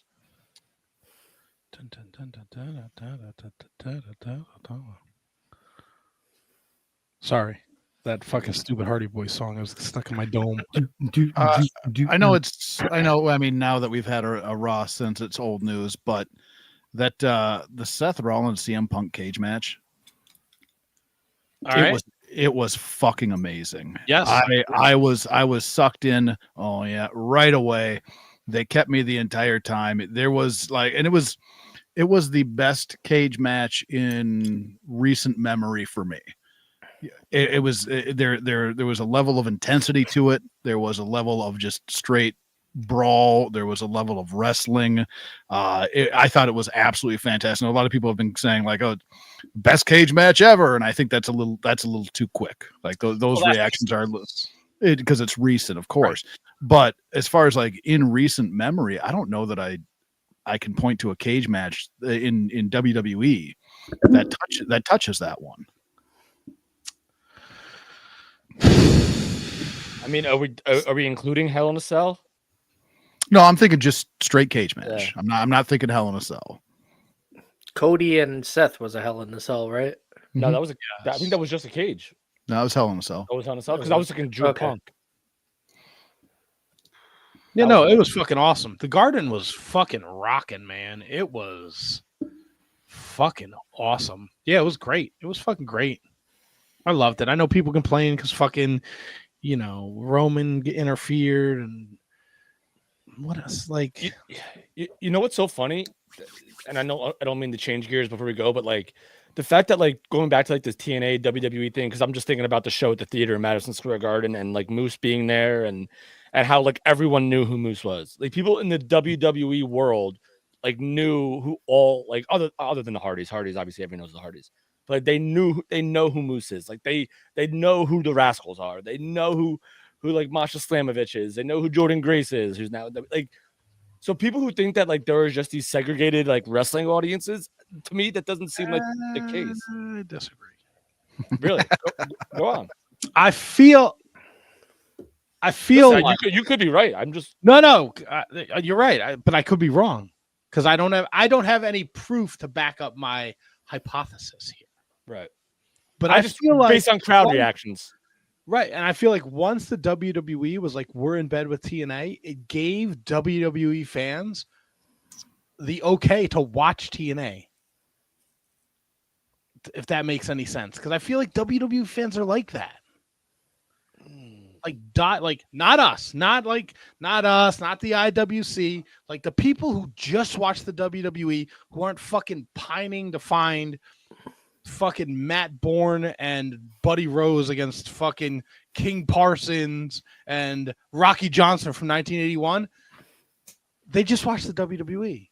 They know there's other wrestling out there, but they feel like they're cheating on them, and they don't want to. They don't want the WWE to break up with them like John Cena broke up with all of us today. I think the wrestling audience is a lot more universal than it has been. I think if you're watching WWE, I think a lot of the crowds that have been in recent WWE shows, I think they're watching AEW. I think they're watching TNA. I think they're watching the Indies. I think it's a much smarter crowd than it used to be when it was just dads and moms and kids. And while that's still prevalent, I think the crowd is way more smarter, and they know other companies exist outside WWE. Now, whether they like them as much, probably not. But I just think it's a more universally, every company is more universally accepted now. Yeah, I can see that too. I get it. I 100% get it. Look, wrestling business is thriving, so that's a win for all of us, right? True. Al Day says he really wants to sign up Pat McCracken for the NRA. Who's Al Day? He's my island boy. These fucking nards are hanging out again. Al, you got to do something about that. I got some complaints about AEW that I want to talk about when we come back. And Join the club. My man David Henry Bauer dropped a bomb of a question in the Discord last night. And HK is fired up about this Grok thing. The Twitter thing, Grok? I wasn't fired up, but I think it's hilarious. All right, he thinks it's hilarious. I gotta find it again. We got to do Palaka Watch. Oh yeah. Do we? Oh, 100%. KJG, give me the old 1, 2, 3, brother. Oh, you fine Irish bastard, aren't you? And 3, 2, 1, salant. We would like to thank each and every one of you for tuning in every week to listen to The Shining Wizards. Here are some other ways in which you can support the show. If you shop on Amazon, visit amazon.shiningwizards.com and shop the way you always do. You'll pay the same low prices, and a portion of your purchase will help support the show. If you'd like to buy a Shining Wizards t-shirt, visit merch.shiningwizards.com to visit our pro wrestling tee store, and select from over a dozen great designs. You can also become a Patreon supporter at patreon.shiningwizards.com, where we offer bonus content, producer credits, special legend shows where you participate in the show, and so much more. Continue to listen to us wherever you listen to podcasts and watch the show live on social media. Don't forget to like, rate, review and subscribe. Your continued support helps us to keep bringing you the best in professional wrestling podcasting.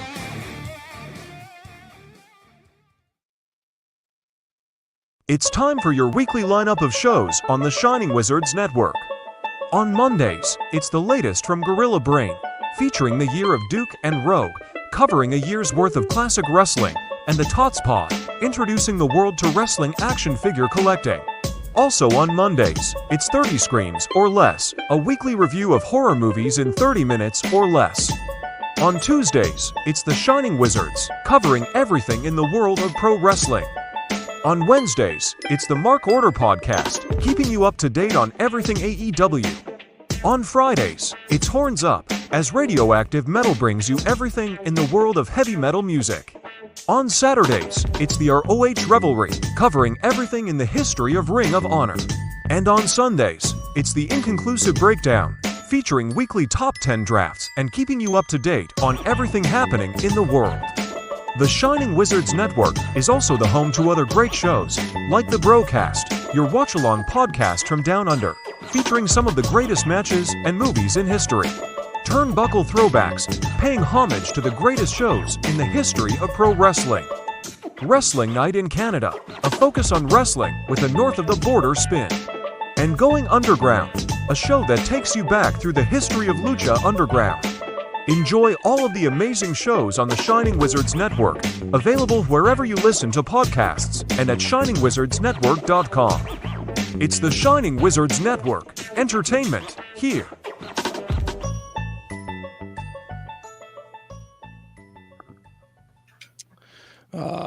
Tony, you want to hit me with a Palaka Watch? I wish I would have known that that's what we were coming back from commercial with. I would have. We'll get it out of the way. Plus, his biggest supporter's not here, so he can't fucking defend him.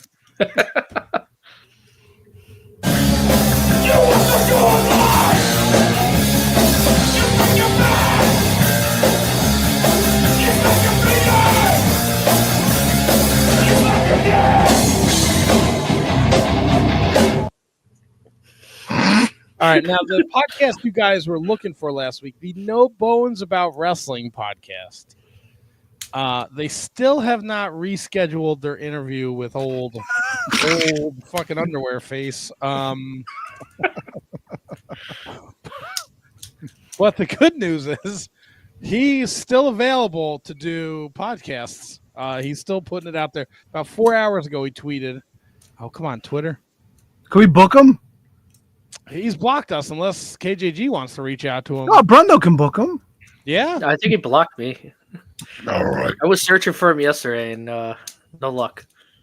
Like, I can't DM him. I can't tag him. I can't retweet anything. I don't think he blocked me from my personal account.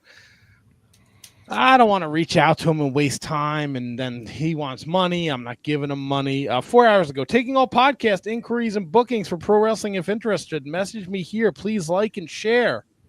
It's got 11 likes, 5 retweets, and 1 comment. Show it to me, baby. Oh, some fucking dummy. All right, disregard. There's nothing to do with anything funny. Otherwise, pretty quiet week. A lot of retweeting of New Jack clips since they just put him in. He's going to be a downloadable character in WWE 2K25. Yes, he is. You know whose idea that was? Nick Khan. Yep. Fucking head muckety muck. Billy Gunn is going to be available too. Good for him. But yeah, we're getting, every week we're one step closer. Here we go. He retweeted. Somebody had tweeted a picture of what's her name? Angela Reese, the basketball player. Oh, Angel Angel Reese. Reese. Yeah. There you go. Yeah. One of the so-called prettiest girls in the NBA has a mustache. He retweeted that. So that's good. Let's see what else. He is retweeting people going to Canada. I do want to watch this match that he retweeted: Benoit Guerrero versus him and X-Pac. Oh, he's got a picture of him. I'm a real American. He's crushing a real American beer. Fuck yeah, dude. And he's got his Hulk Rules t-shirt on. Him sharing a picture of him and Muda. So yeah, he's What, I mean, what do you- versus Yokozuna he retweeted. What he should really say is not taking all podcast inquiries and bookings. You should say taking all podcast money. yeah. Yeah. I think. Oh, you. I don't see. He's shared a lot of things on Twitter. He hasn't shared this event he's going to be doing with you, HK. And he was announced. He's going to be in the corner. I forget the exact specs of the match, but he's supposed to be cornering somebody. Oh, does Are you on the other side? No, I am not. And ask if the building had a crack corner. Allegedly. All right, so we'll keep up. Look, every week we're going to check in with Polaco and the No Bones About It podcast because we know that interview's never happening. Like that. A quick Polaco watch this week. That's how you got to do it, real quick. I just have a couple things. I watched AEW. We come out of Revolution. I thought Revolution was a great show. Right? But here we go. This is the 28th tournament they've done. Fuck That's yeah. 28 tournaments. There's no video package. There's no nothing. Fucking Mike Bailey is the wild card. Guess what? You just inherited another dude. Congratulations. You didn't like that match? I didn't. Here's my problem, right? Because they fumbled the fucking ball with Okada, and now he's just a dude that's his bitch, right? I get it, right? Mike Bailey, he's an internet darling. He's fantastic. His run in Impact was great. He's had a couple match of the year matches last year, but fucking bring him in with some hype. You got to stop catering to the people that fucking tune in every week. And then you put fucking Harley Cameron under a mask. What the fuck are we doing? I Is there did any not get that backstory to one that? bit. There's none. She just shows up. She was on 0 Hour, and she came in during the fucking hologram match. See, I think she was Harley Graham at one point, but it was like 3 months ago, and they haven't thought or done any shit with it since. She was fucking white hot against her. Does anyone in their right fucking mind think Billy Starks is gonna beat fucking Mercedes Moné? Yep, I do. Magenta, maybe? I just don't fucking get it. It's bad, Double T. It's bad. Is it 28th tournament? Yes. And they've been in business for 6 years, so that's over 4 tournaments a year. So that's a tournament, more than a tournament a quarter for AEW. It's just fucking miserable. And then AEW, was it Dynamite, was pretty much like revolving around here's Mike Bailey. That's the, you know what I mean? Like he came out, he had his match, he was the big surprise, big reveal. And then he comes out at the end. It's like there's seemingly not much of a reaction, if any, for Mike Bailey being there. Dude, if you're telling me like who did Orange Cassidy wrestle on Dynamite? Hechicero. Yeah. How was that's that? How was that a main event on any wrestling television show in the world? It's pockets, bro. It's just frustrating. Like, I don't understand. This whole Kenny Omega, Don Callis family thing is such a big deal. Why not just give us fucking Kenny and Takeshita again? Takeshita might be turning babyface. Okay, well, do it at fucking Dynasty. Now we got a fucking 4-way match. Come on, fucking Ricochet, Mark Davis, who they've never explained why he joined the Don Callis family. He was like anti being part of it, and then he just was like, I'll just bring this bag of fucking tools into the cage at Revolution, and they never explained like what Don Callis has over him. Unless I missed something. Did I miss something? Is there fucking Scott George? Did I miss something? And then fucking Tony Schiavone. Fucking get rid of him. Get him. Leave him backstage. Let him fucking work with the people backstage. He's fucking awful. He's so fucking. They're chanting. No shit, asshole. I have ears. I'm watching the fucking show. He fucking called whatever the stupid thing is Saturday night. He called it fucking Grand Slam like 3 times. Whatever they're doing Saturday, Sunday. Stop showing the records. Collision. Fucking who fucking I gotta look because I can't even remember. Powerhouse Hop, Griff Garrison. Griff Garrison's 42 and 39 record. He's been with the company since 2020, which means he's had fucking 15 matches a year? Stop with the fucking records. Beast Mortis is on a 4-match win streak on Ring of Honor TV. That means nothing. That means fucking nothing. So Callis said that he was under contract with Kyle Fletcher. I guess that's the answer there. He's okay. Mark Davis just was like, okay, I guess I'll just succumb to the contract. What does that even mean? He's under contract. Well, him and Fletcher were Aussie Open, so they signed a tag team contract. Yeah, but what does that have to do with Don Callis? Well, I can't explain that. Don Callis has Kyle Fletcher under contract, so shit rolls downhill. I don't know. I thought AEW had Kyle Fletcher under contract. Oh man, running. Fucking. He doesn't have a mic. Didn't even change his shirt. Wow. Didn't even turn his mic on. What are you doing? What's up, Magenta? Oh, boy. This is a bigger flop than Mark Davis and the Don Callis family. Also, there's like, what are you doing? You trying to come through the screen? He's trying to figure out his audio, I think. Magenta's not too good with the audio. He's fucking with us, right? I don't know. No, he's definitely not. He's gonna rage. Magenta rage. Nick Wayne finally speaks out against Christian.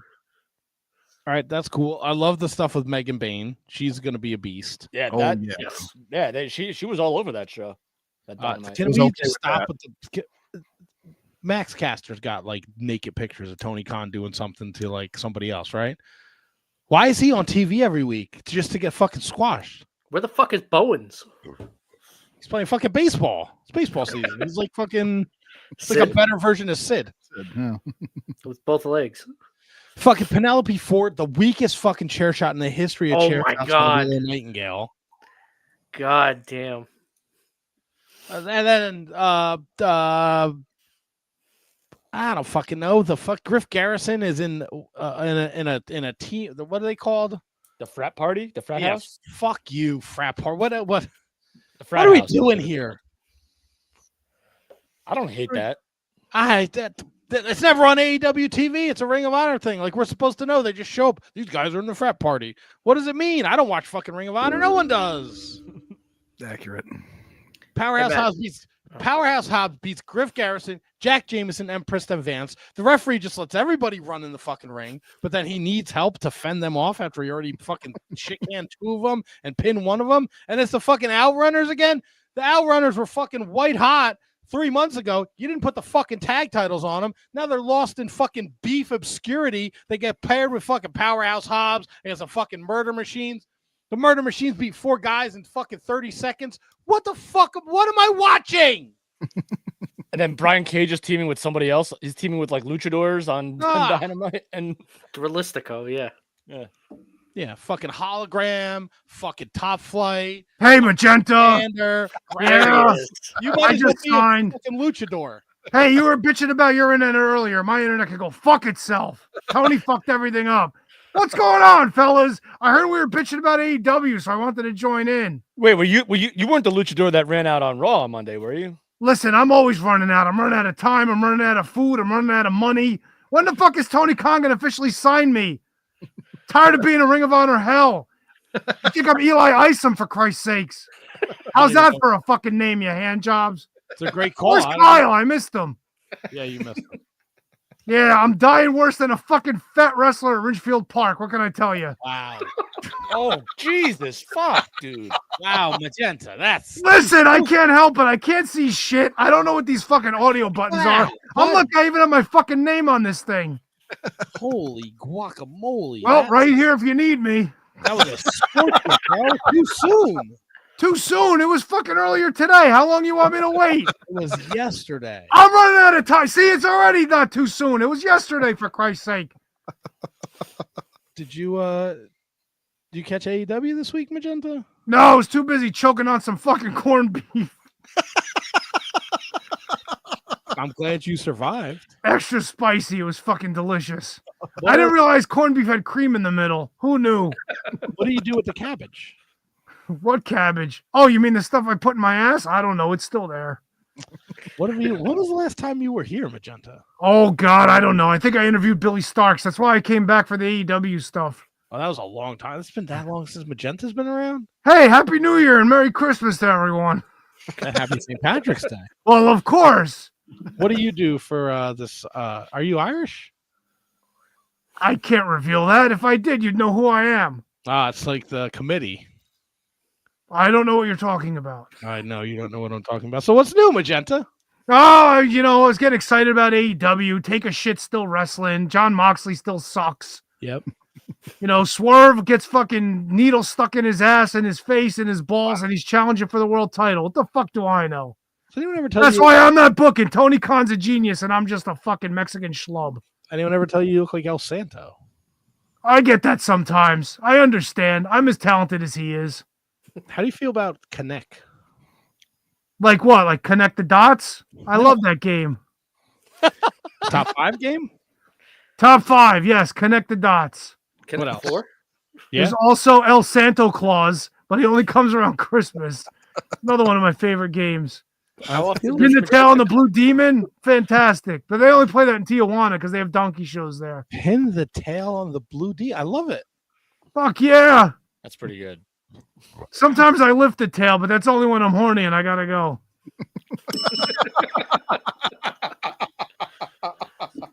Have you has anyone from Ring of Honor reached out to you about joining the Spanish Announce Project? No, because I'm not a very good announcer.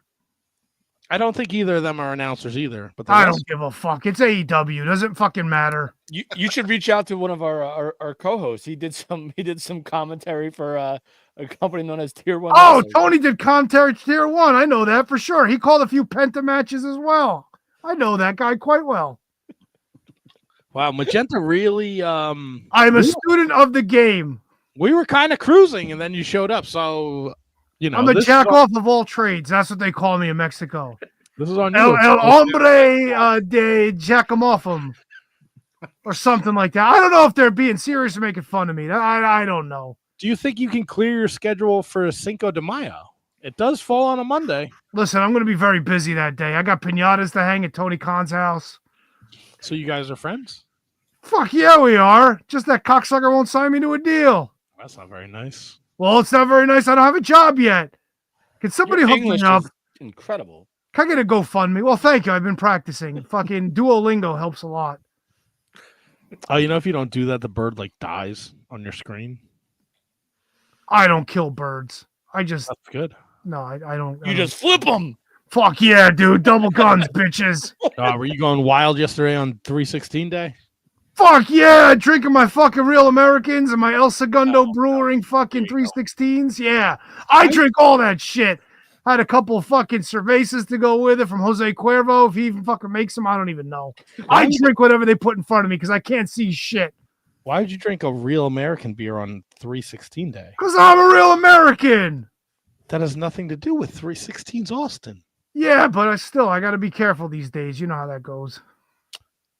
So you drank a Hulk Hogan. Fucking Magenta may not have the best criminal record in the United States. Oh. All right, I don't know if this is the place for you to be telling people. Well, nobody knows who I am, so fuck them all. I really do a good job. I'm part of the Yakuza too, by the way. Oh, are you? I'm a card carrying member of the IRA because I love guns. I listen to the show. I'm a big fan. Oh shit! I hear sirens. I got. Wow.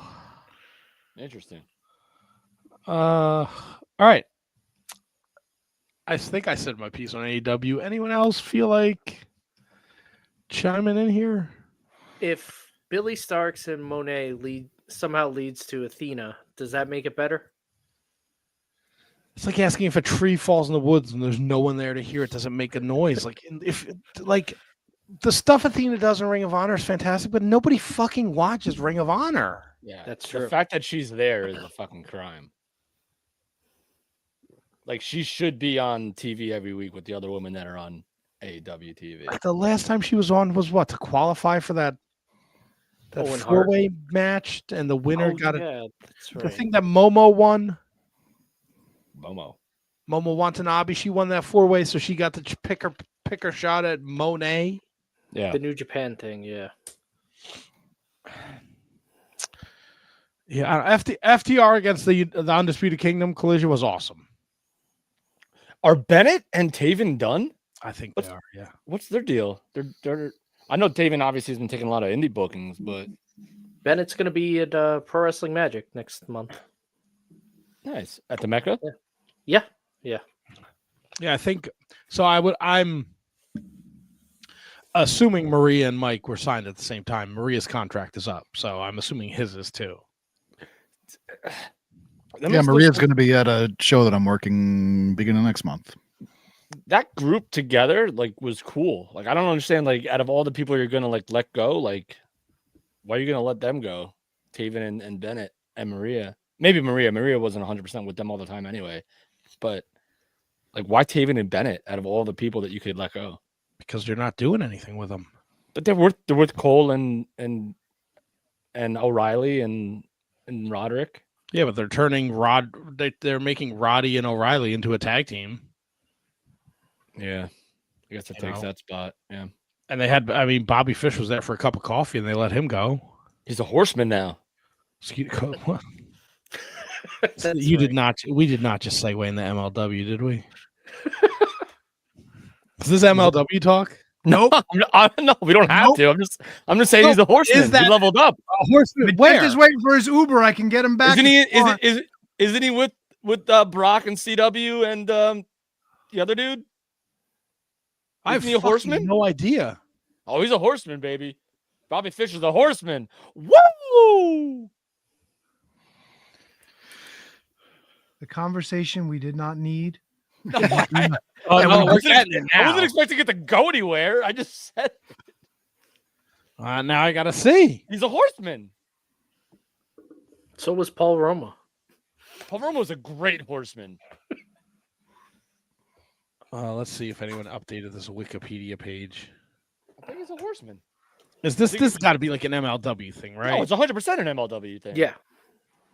But we don't have to talk about MLW. I was just saying that he was a horseman. I mean, it's the only independent wrestling fucking handsome Kevin watches is fucking MLW. During Battle Riot. I watch Battle Riot. It's the guy that has the name of the celebrity. What's his name? Ryan Gosling. Gosling. Yeah. Yeah. There's a Gosling horseman. Wow, what a hunk of shit that is. Timu horseman. Bobby Fish, Brock Anderson, CW Anderson, and Ryan Gosling. Yeah. That's the horseman, baby. And Arn is Ryan Arn- Gosling. what's his fucking name? 4 Paul Romas. Nah, What's his name? Oh no, it's not Ryan Gosling. I think it is Ryan You Gosling. sure about that? No, it's Paul Walter Hausen. You fucking No, he's No. not. No, we're thinking. No, That's the executive producer. it is Ryan Gosling. Ryan Gosling is not wrestling from MLW. It's not the Ryan Gosling, but Oh, his it's name a Ryan Gosling. is Yeah, a Ryan Gosling. It's a horse baby Ryan goose. Gosling. it's the baby goose. Brett Ryan Gosling. That was it. Brett Ryan. Yes, there we go. Yeah. It's a All right, Ryan. well, fucking HK's pumped up. Fucking Battle Riot's coming in like 2 weeks, buddy. Hell yeah, it is. I've Hell been, I've yeah. been steering clear of the announcements of the names because I want to be surprised all the way through, brother. Love Battle Riot. I got news for you, buddy. You're gonna be surprised either way because I don't know who half the fucking these Hey, guys can we- are. Can we pick Battle Riot? No. Yeah, sure. Meanie. Blue Meanie gonna be Well, there? Double T, in fairness, if HK's picks for Battle Riot are anything like his other picks, we got nothing to worry about. Sorry, buddy. Love you. Nice friend. Hey, listen, my picks Hey, ain't Fred- no great shakes either, so you're good. Friends tell you the truth. Well, they don't. I mean, Himawari will be at Battle Riot. I don't know what. Himawari? Have they announced names? Double T, you got it I in front believe of that you? was the yeah. first ever women's WCW Oh, man. Cruiserweight champion. Hit me. Tom Lawler will be in the Battle Riot. There's probably 7 times. Matt Riddle will be there. He can go fuck himself. Right? Oh, 'Cause because the title's on the line, right? yes, Yeah. the Battle Riot is for his championship. Oh, big Uh-oh. Great. That's another reason I won't watch. Bob Fish will be there. Oh, Bob. He's not Bobby anymore. He's Bob. Oh, he's a horseman now. Come No, on. yeah, come on. How come he's not Robert Fish? I was gonna say Robert. Jesus Rodriguez. Okay. Oh, hey, boy. Jesus. The Yeah. fucking ring announcer. Wow. I think Dijak will be in it. Microman? Please let there be Of Microman. course, Microman. Let's not be like He'll ridiculous. be coming in on the Blue Meanie's back. A Juicy Oh, yeah. Fanu. Oh, the juice. Good deal. Let's see what else we got. Caesar Duran's homecoming. So we've got- Oh, he's back. Good for him. yeah. He was named president. He fired Eric Bischoff apparently. Thank God. Fantastic. This is all fucking riveting. I kind of wish we led with this instead of AEW. Well, we love Alex, John Cena and Cody Rhodes. Alex Kane. Yep. Boom, IA.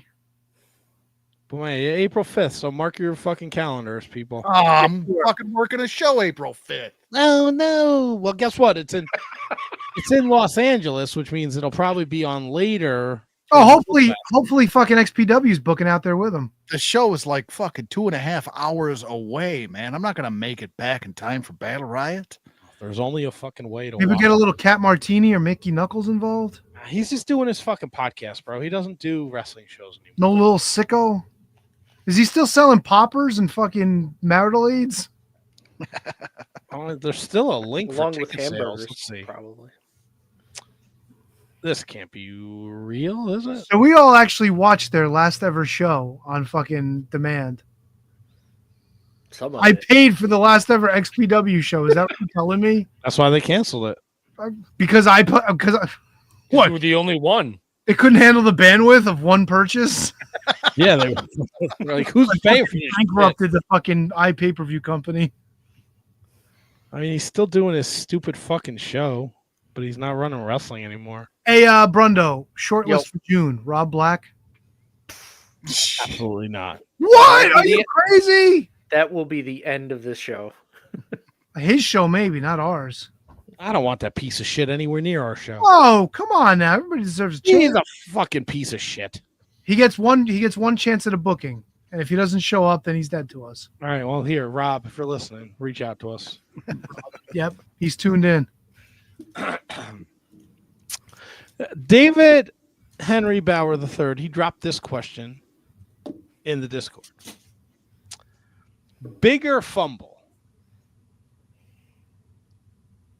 Vince McMahon's ECW or Tony Khan's Ring of Honor? Vince McMahon's ECW 100%. Tony Khan's Ring of Honor. WWECW. Well, Ring of Honor was a dead brand. So was ECW. Yeah, but One Night Stand changed that. The Ring of Honor shows, AEW's Ring of Honor shows did nothing to change that. Right. So So, the, Ring of so Honor. the biggest fumble is the potential of ECW coming back was way higher than Ring of Honor coming back. Yeah, there was a lot of excitement for ECW when it was coming back. It was Oh, there supposed to get still is. TV, it was doing house shows, and then Yeah, but Ring of Honor was still in existence before AEW came in and took it and just completely shit the bed with it. I do agree that ECW did have, number one, a higher profile, and number two, a better starting point. But did Vince McMahon necessarily shit the whole thing? No, I think there were a whole bunch of reasons why ECW didn't last. McMahon for sure had a lot to do with Yeah, it. it starts and ends with Vince McMahon. And I think that there's one major reason in my mind, because I don't think do we get CM Punk without WWE ECW? Because I don't know that we do. Yeah, it was Paul Heyman's playground. He was the one that got to bring in. But was it though? Because he wanted Punk to win the belt and choke out the Big Show at December to Dismember, and fucking Vince McMahon totally put the kibosh on that. Yeah, but still, I don't know that we get CM Punk without WWE ECW. He was in OVW. He would have ended up yeah, he somewhere. was signed before that. Right, but if there was no WWECW, the CM Yeah. Punk to show up as a dude that gets beat every week on SmackDown and nobody he invests in velocity? him. Does he become another Colt Cabana? Do we get like Scotty Colton and like Christopher Punkinson as a tag team of jobbers on fucking Velocity or Heat? You You know, definitely don't. you say that, but you don't know. Of course, we don't know. Nobody knows. Paul Heyman stumped for CM Punk. To have him on the ECW brand. How great was Ring of Honor when they had to go bankrupt and sold? Like how on the radar was Ring of Honor at that time? Granted, ECW was resurrected. Ring of Honor might still have been less. How was Ring of Honor still running shows when they were bought by AEW? They weren't, were they? No. No, they So were dead. Ring of Honor was doing TV leading up to Final Battle. And then like 2 weeks out was when they had the meeting and said they were closing. Yeah. All right. Yeah. Then like 2 months later, Fucknuts brought the company and we all thought he was going to like do something great with it. And he's just shit all over the legacy that is Ring of Honor. First big mistake, the fallout with Jonathan Gresham. Jonathan Gresham at that point, whether you like it or not, he was the face of Ring of Honor. Yeah, I don't disagree. I will go to my fucking grave. The pandemic Ring of Honor TV into 2021 was some of the best wrestling TV there was. I fucking love that. You look back at that 2021 Final Battle card, and we had Vincent on the fucking day, the Monday after it. Like they were gonna work an angle where he lured. Lord. Weird. Oh Lord. He was gonna lure Jay Lethal into the Righteous. Oh Like, yeah. they had all these things planned. Gresham was gonna be the world fucking champion. Fucking the Briscoes had just beaten the OGK for the tag titles. The stuff with Shane Taylor and Kenny King, that fucking Final Battle in 2021, Jesus Christ, was fucking awesome. You know, I think one of the things that I think too when I think about the two, when you say like what was the bigger flop, I cared about WWECW. I don't give one good goddamn about AEW ROH. Don't give one good goddamn. So in my mind, the AEW ROH has to be the bigger flop.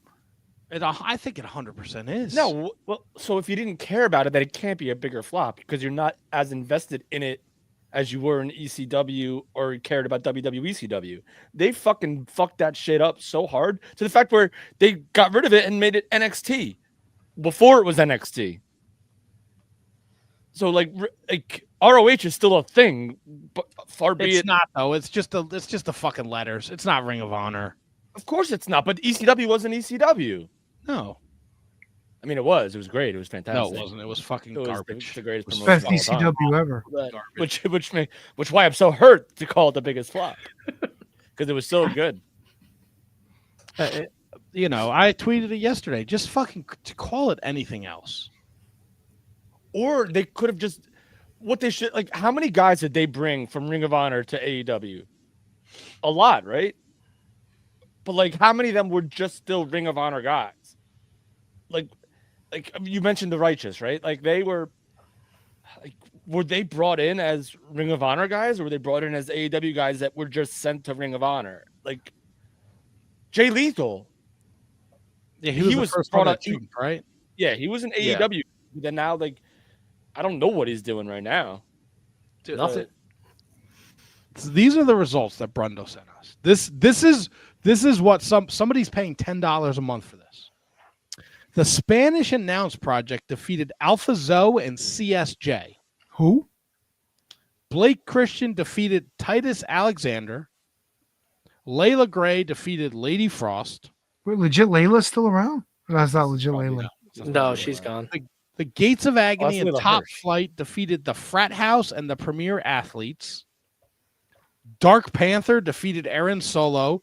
Shibata defeated Lee Johnson. And your main event is Atlantis, Esfinge, and Mystico against Esfinge? Wait, what the fuck is Esfinge? I don't fucking know. I was looking at that and I couldn't wait for you to try and pronounce that. They defeated Euphoria, Rocky Romero, and Valentine. Magenta would know. Esfinge is a fucking donut? What is like Lee Moriarty's the pure champion. He's doing he's losing every match he's in on Collision. Commander's the TV champion. He loses every fucking time. Fat Tits Chris Jericho is your world champion. And he's in some fucking useless feud with Bandito where they fucking took Gravity's mask off. Like anyone gives a shit. You can't tell any of these fucking guys apart anyway. So what does it matter? And I don't even. Who are the Ring of Honor Tag Team Champions? Oh, Cody and what's his name? Oh, Dustin and Sammy Guevara. Oh, yeah. Who gives a fuck? Yeah, but I knew that, bro. Call it the fucking Rhodes of Wrestling Academy. Call it anything but Ring of Honor. They're gonna put on if they haven't already. I'm surprised they haven't. I was gonna say they're gonna do a Super Card of Honor for WrestleMania weekend, but I don't think they've announced anything yet. Maybe they're not. It's just fucking dog shit. It's fucking hot garbage dog shit. And it pisses me the fuck off. Why? Who cares? Cut it loose, bro. You can cut WWECW out of your love and your time and your history with ECW. Just do it for Ring of Honor. Well, I wasn't watching wrestling during WWECW. So I didn't get to rage in real time. Okay, but you don't have to watch Ring of Honor anymore. I don't watch Ring of Honor, but it's like, tune in to Dynamite tomorrow night. The Ring of Honor TV champion's going to wrestle fucking Flip Flam Flam. And you're like, well, he's going to fucking lose. So why fucking tell us he's the... Like, I was yelling about it before when you went to take a piss and then Magenta stole your spot. Like, they touted that Beast Mortis was on a 4-match winning streak on Ring of Honor TV. Like, anybody fucking cares. Nope. I don't know why they put those stats out when the fucking rankings aren't even existing anymore. I just don't. Just fucking call it anything else. I mean, what difference does it make at this point? Because they still fucking will show the Ring of... I don't know. Ring of Honor makes me feel happy. Gives me this joy inside. It makes me feel warm. And then, like, you know... I don't even think they show They don't show the classic matches anymore, I don't think, too. For a while, they were doing that. Like, I don't... Are they still shopping for a network to put this dog shit on? Like... No, networks too. Nobody stays for it after Collision, before Collision. Nobody gives a fuck. Nope. How do the crowds look? Is there nobody there? I haven't watched. Oh my God, we have to watch Ring of Honor this week. Oh, we got to pay to watch it? Fuck that. I got an in. I'll send you. Oh, you got a gimmick? Cool. Look, I don't know, man. It's just... They go from 3.2 thousand people to 3.200 people. I got back into wrestling and like Ring of Honor really fucking grabbed me. And I've been like... That was like one of my favorite shows, and it was always easy to get guys, and everyone's always yeah. And all the guys are so nice, and I fucking really enjoyed it. And when I was at that last final battle, and it was fucking somber, and then like you think like Tony Khan is gonna save the day, and like the first couple shows are great. They're taping it fucking at the MGM at Disney, and it's a fucking cool show. And then like 4 weeks in, it's just like AEW Dark on steroids. Nothing makes sense. Nothing fucking matters. What if they had called, like, we've talked about this a lot when they first got Ring of Honor, and what if like they turned Rampage into the Ring of Honor show, and what if they called it AEW Ring of Honor? Like, would that have worked? And they just made Rampage that Friday night show from like would that have could that have helped? I don't know. Could it have helped? Maybe. And like the thing I always go back to is like they have these guys like show out on Ring of Honor TV, and then they just put them on Dynamite to lose.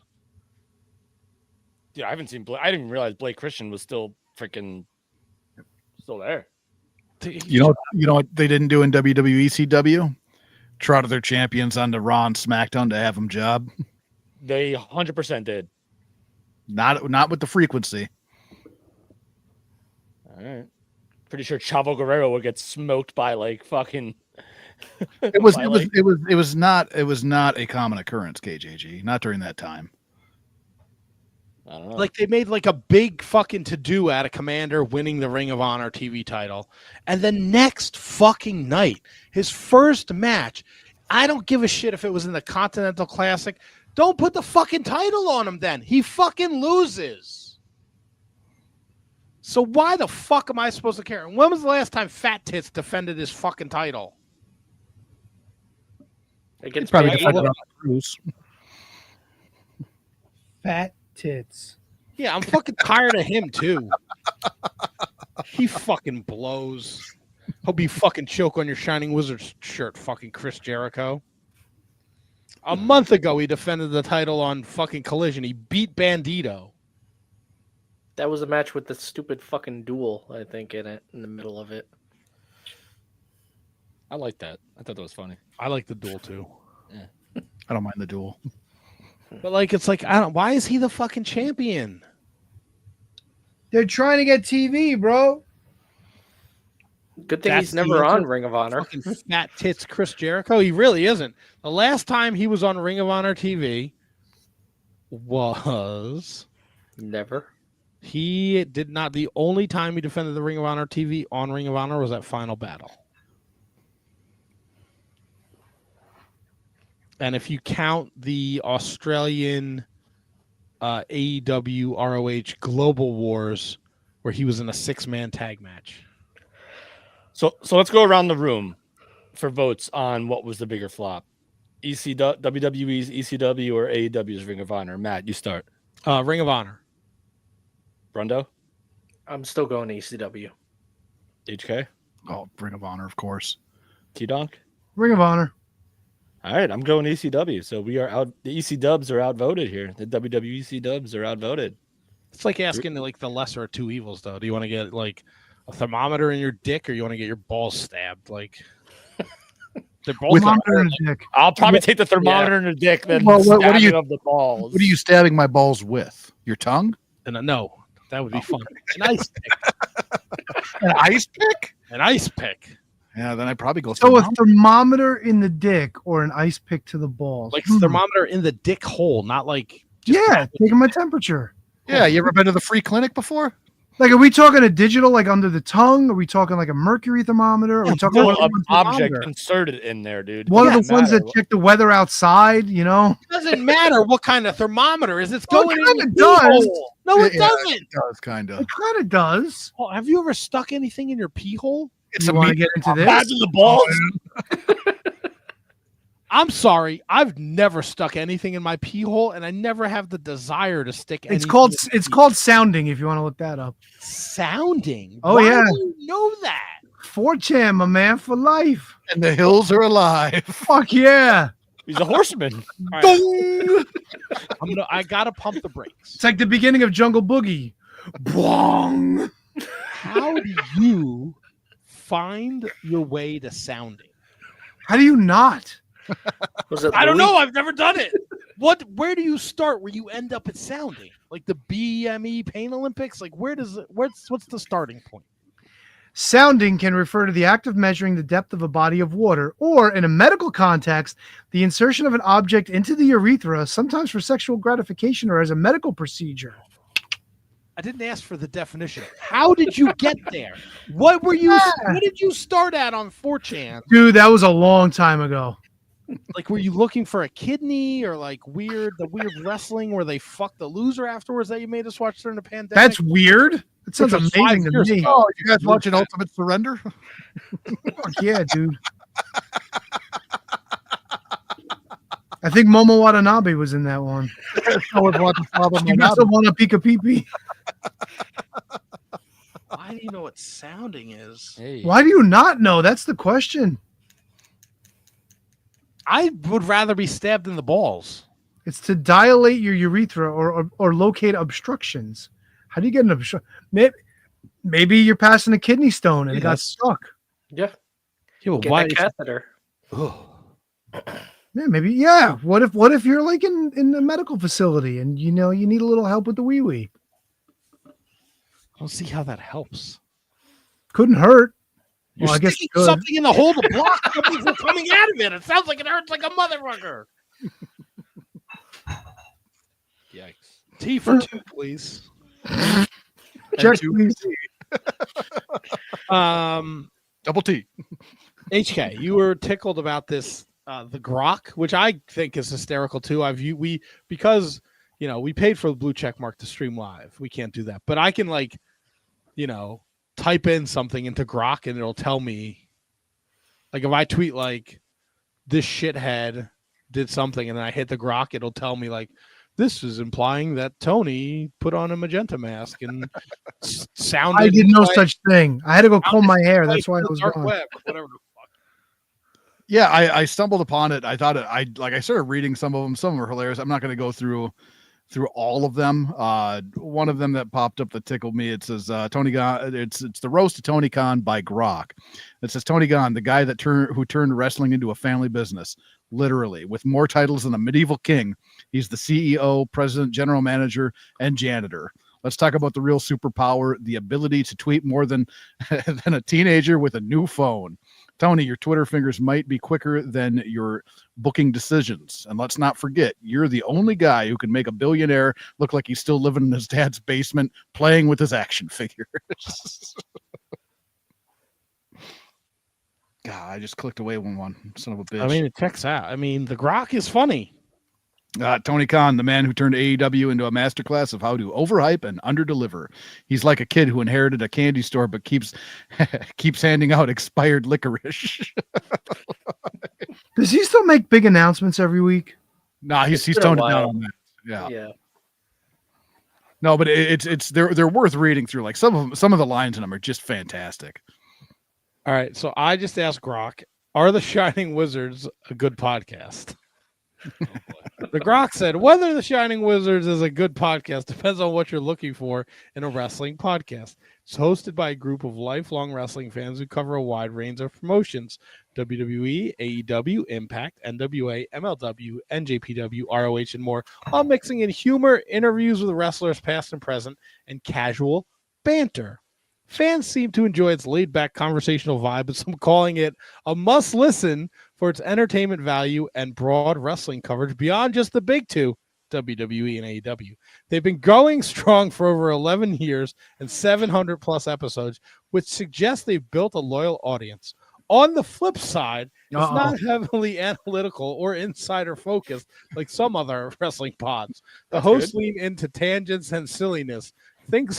Think debates about pooping with the door open or some one rabbit hole, which might not click if you prefer straight to the point wrestling breakdowns. Production-wise, it's solid but not polished to a corporate sheen, and occasional technical hiccups like StreamYard issues pop up.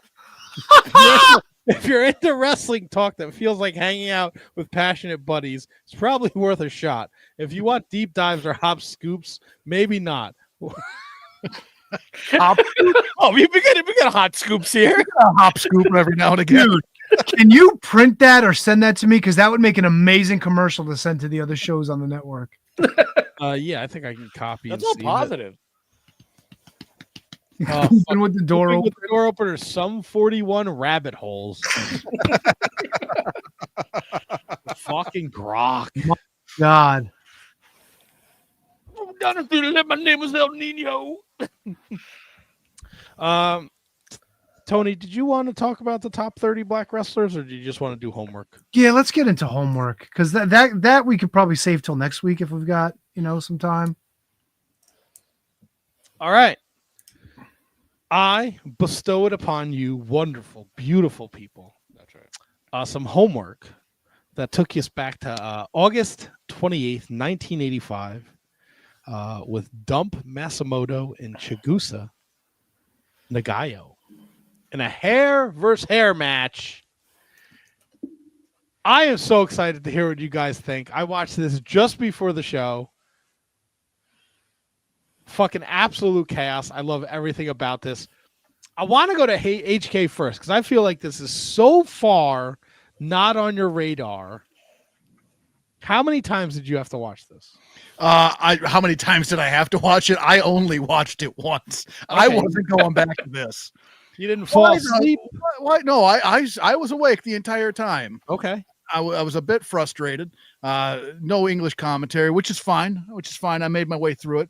But why was she beating up that poor young man?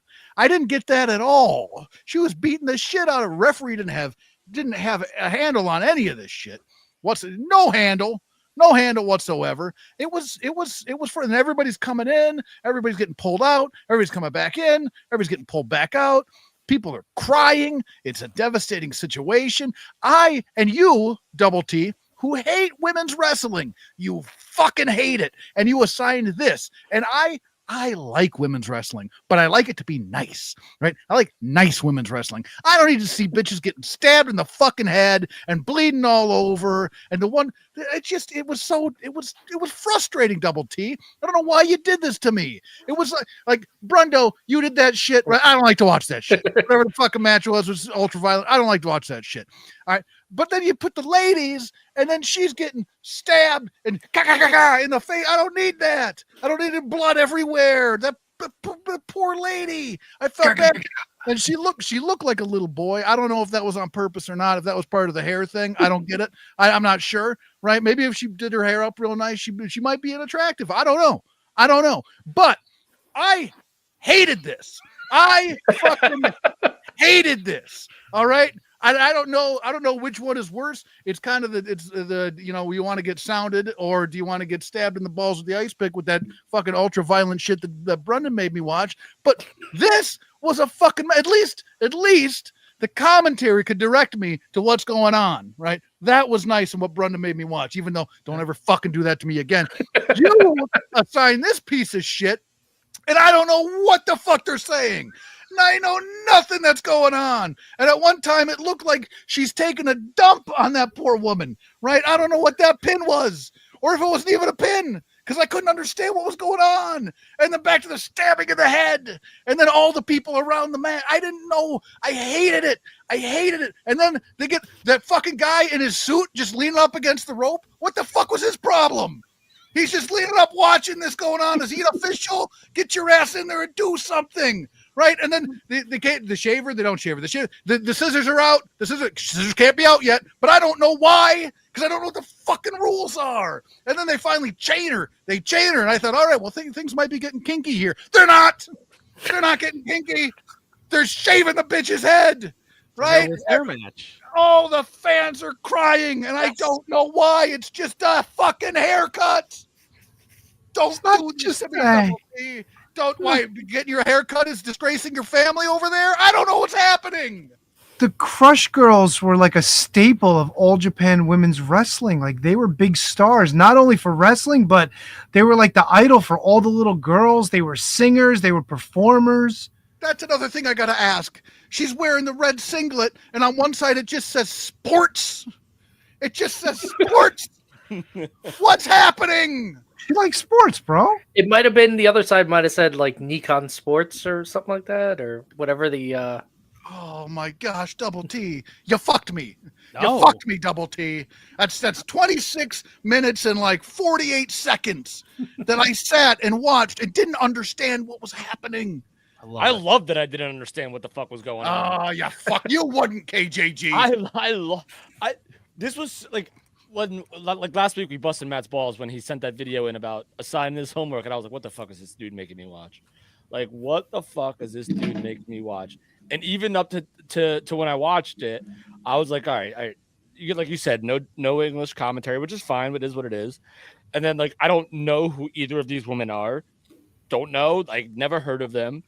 And then all of a sudden, like a fucking bat out of hell, it got so fucking bonkers, like out of nowhere. And I don't like people are running in the ring. Like, how are they allowed in the ring? Like, listen, like there's some dude that's protecting like the head, like shaving a Japanese woman's hair is so like this was so chaotic, so bonkers, so fucking insane. That I actually have to thank you, Matt, for allowing me to watch something that in 1985, by the way. You keep that in mind when I assign homework. Like 1985, like I had no idea what year this could have been from, but like 1985 was just like blew my mind and how much like there's like people are fighting on the outside. Like there's some fucking Ken Patera lookalike woman and like. Do you know who that KJG? Do you know who that is? Who? Bertha Faye. Get out of here. Monster Ripper herself. Monster Ripper. Yeah. You know who else was in Dump Matsumoto's corner? A very young Bull Nakano. Fuck yeah.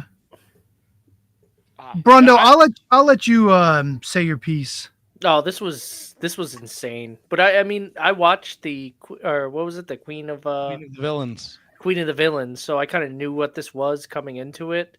But this was even more nuts than I remembered. This was it felt like Dump Matsumoto was like New Jack or something like that, and the match was refereed by Rick Knox. And like the referee is like I don't know, he shouldn't even been there. But I mean, after all the fact, I did enjoy it, but that wasn't it's one of those matches like I don't even know what to think after I watched it.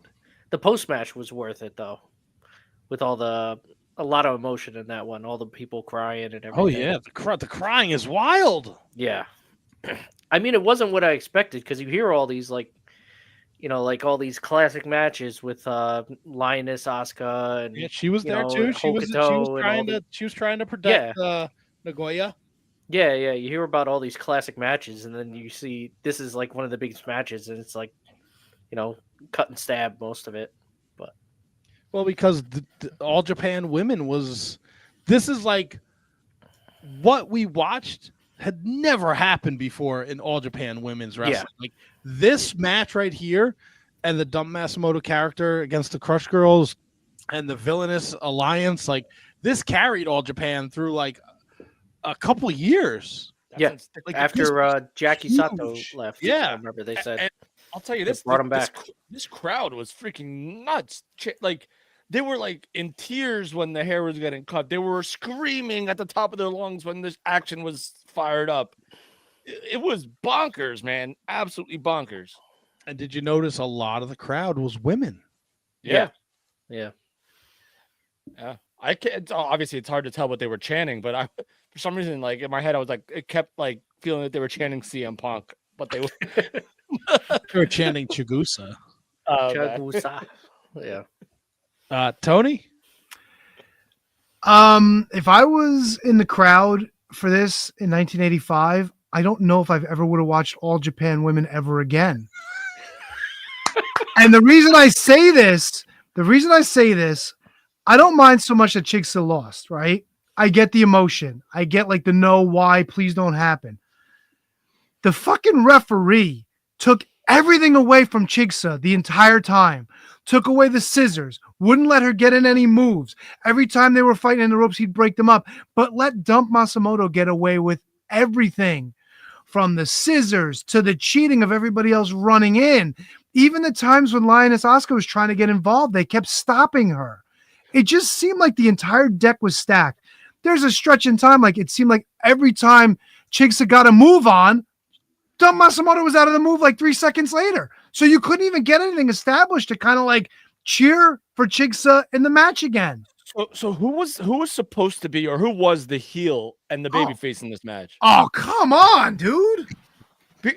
The one in the red, right? That was supposed to be the baby face, right? Yes. The one that got her Yeah. head shaved. Yeah. But for a lot of time, it felt like the bigger woman was like she was the baby face. No, definitely not. Definitely not. No. Tip HK. Next time, put the translations on the closed caption. It helps you kind of follow the story a little more. Okay. Seriously, Okay. the translation's not spot on, but you kind of get a little bit of a flavor. And it's like when you watch shows on Netflix that are like in another language. For instance, like watching Squid Game. You can watch Squid Game in English, but you don't get the emotion unless you're watching it in Korean, you know? So that's kind of another thing. But then they're fucking the guy in the suit, by the way, the owner of the company, he came down because it was a big deal. You probably didn't get that, which is fine. But then was he the asshole that kept throwing it in the towel and chicks that kept throwing it back? Yes. Fucking 16 times. And the fucking dumb referee doesn't bother, but then he counts her down for a 10 count after all this other shit that happened. It's like, what in the fuck? You're the fucking referee, Asian Hector Guerrero. No, I think he was really Mexican, dude. Yeah, that was a Yeah, he Mexican was. referee. He was like completely like, yeah. He was a fucking pendejo for sure. I really think it was just uncharted territories, and nobody knew what the fuck to do. But yeah, but it was nuts. Like I'm telling you, like if I was a fan, I don't know if I would have been able to go back and watch that again because I feel like they just purposely fucked over the good girls. Like they seriously did. And part of me like couldn't even tell like when the match actually ended. 'Cause, like, Yeah. Yeah. they were like still like fighting, and like there was like a chair. I think there was a chair at some point. And, like they're still like back fisting, and I was just like, whoa. No, they got that toilet paper dispenser. I got in the ring. Yeah. That was Chicks' only real hope spot when she was beating everybody up outside the ring. That was the only moment where it was like, okay, she's in this. Otherwise, she was just a fucking ragdoll. And then they had to you notice when they had all those people help gig her when she was outside, she was on the ring apron after the garbage can spot, and they kept cutting away, and the dude was trying to blade for her. Yeah. Yeah.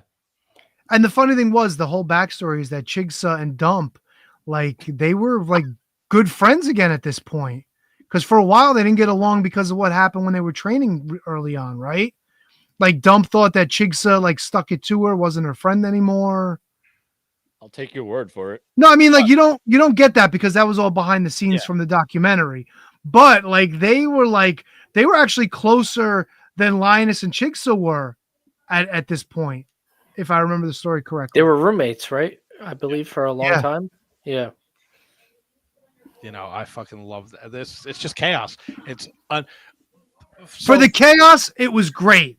For like trying to tell a story, I was like, fucking pump the brakes on this shit. It was rough. Like, I don't care. Make Chigsa lose. Like, cost her hair if you want to bring the crowd down. But my God, like, you got to give them a little bit more of a fucking hope spot than putting her in a fucking Boston Crab and then she's out of it in 2 seconds. It's like, come on. I think, and I could be wrong, I'd have to do my research, but I think like one of the Crush Girls losing their hair like was such a foreign concept. Oh yeah, to the fan base. I guarantee you, none of the girls in there would have fucking ever expected that finish. No way. And it's funny too, because like obviously, like not watching this type of stuff back in the 80s and in the early 90s, every time I've ever seen a hair versus hair match, the bad guy, the heel loses. The only other time was when Jerry Lawler lost the cage match, and they were going to cut his hair, and there was a fucking riot, and they had everybody, like all the fucking heels were stuck in the cage. They had to fucking clear everybody out. Like that's the only time I remember it being like that fucking crazy. There was a TNA one I remember. It's not as crazy. Not Victoria's no, Raven lost his hair to, I think it was a match with Vampiro, and Sinister Minister shaved him, and the shears were so sharp, and he just scalps him completely. Because he wasn't fucking holding the blade right, like he had to. And it was like brand new, like right out of the box shears. And Raven was the good guy. Yeah, Raven was a good guy for that one. They fucked his head up, dude. I shaved Petey Brown's hair. Just throwing that out there. Well, Petey Brown's a fucking heel anyway. This was bonkers. They ran this match back a year later, and Nagoya won. Well, she had to at that point, right? Yeah. In between Dump Masamoto's very short-lived run in the WWF, Yep. where her and Bull Nakano were a tag team, the Japanese Devils. Yep. I've seen that footage. That's crazy She shit. got to work on her sharpshooter game. Yeah. I fucking love this. I love the. So, but let me ask you another question. In the documentary, they made it seem like when Dump was like hiding under the mask, like that Chigsa actually attacked like the fake Dump, and then the real Dump fucking got her from behind. That didn't happen here, right? No, the drama. It's not a documentary. Well, I mean, you know what I mean. The TV show they take some liberties in the The retelling, yeah. Yeah. So, But like, what was the point of Dump being under a mask for this thing? Like, because what? I think it's mind games. The idea, from us, we're watching, but when you're in the back of that fucking auditorium and you see someone come out holding the villainous alliance flag, looking just like Dump, you don't realize until she gets in the ring that that's not Dump, and then she does the old Sakuraba gimmick or I guess it was her gimmick, where she takes off the mask to reveal it's her. I don't know. Look, 1985, this was way ahead of its fucking time in Japan, especially with the woman, and this fucking saved AJW. Oh, it did, but I don't know, man. I don't know. Like, if I was a little girl in this crowd, I would have fucking lost my shit. I don't think I would have ever fucking watched it again. I wouldn't want to see Dump murdering people, dude. I mean, what happened? When fucking Earthquake squashed Hogan, we kept fucking watching. Yeah. And Jake and Damien. Yeah, Hogan wasn't stabbed in the head. Hogan didn't have his fucking head shaved. This was traumatic, dude. Hogan got his mustache shaved. I can't imagine how many Drake got his little hair. girls in Japan fucking had to go into therapy. This was fucking nuts, though. This drew fucking ratings, though. Like, TV was through the fucking roof for them. I understand. And they capitalized. Fucking Lioness Asuka was huge part of this. Jaguar. What's her fucking nuts? Toyota, right? Yeah, Toyota. She came out of this class. No, really? Wasn't it Jaguar Toyota? Yeah, that's right. Bull Nakano's here. Yeah. Oh, fuck. Who else was here? Monster Ripper, but she was a big star before that. Yeah. God damn it. Oh, what's her fucking name? Not Hokuto wasn't there, right? I don't think yet. No. She was a little later. God damn it. Come on, HK. Give me a Japanese woman's name. That's Wanta Slaba Mainabi. That old gag. You're telling me that old gag. Aja Khan. Aja Khan was here. Yeah. Oh, back when she could walk and work.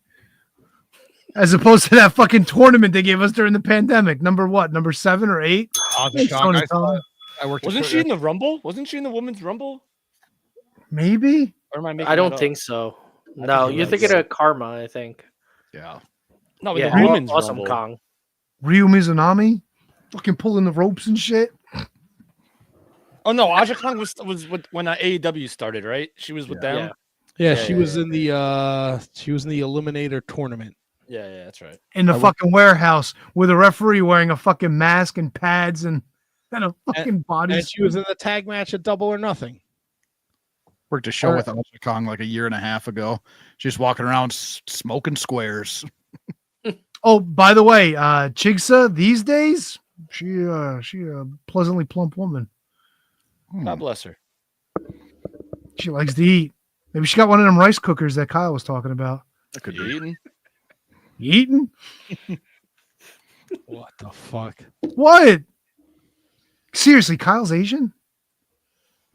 I wish he would have told the story that he told on the show when Duke and I were with him. It's a great story. Maybe I'll make him next time he's on. I'll see if he can tell it. Fuck. HJ. Brundo's not here next week because it's his anniversary. Wait. No, like how we standing on Oh, sorry. Well, HK hated it. Yep. I loved it. I'm Yeah, a it was huge good. fan. Brundo? I'd watch it again. I might watch it again. Yeah, you know what? Something about the sadistic side of me would watch it again. I'm gonna begrudgingly go thumbs up on this one. I'm telling you, It was close though. It was close. I didn't think I'd like it at all, to be honest with you. KJG. Before you watch it again, you have Netflix, right? I do. The Queen of the Villains is about Dump Masamoto. It's like 6 episodes. They have Put 6 the fucking episodes on English this subtitles on. It's a great watch. Okay. It really was. Yeah. Watch that and then watch this match again. Okay. All right. So that makes sense then, I guess. Because it'll give you a little more context. I wasn't here last week. I couldn't really. Didn't that guy on Kim Justice? Didn't he do a video about this match too? Yes, he did. Yeah. That's a great call, Brendo. I'll share that with the group too. Now, fucking handsome Kevin's gonna bore us with a fucking Bob Backlund match that's 47 fucking minutes long. No. No, you motherfucker. So you made me sit through this, which was not something that made me very comfortable. So what I'm going to do, Double T. You're a very narrow-minded individual. So No, he's not. He likes what he likes. Yeah.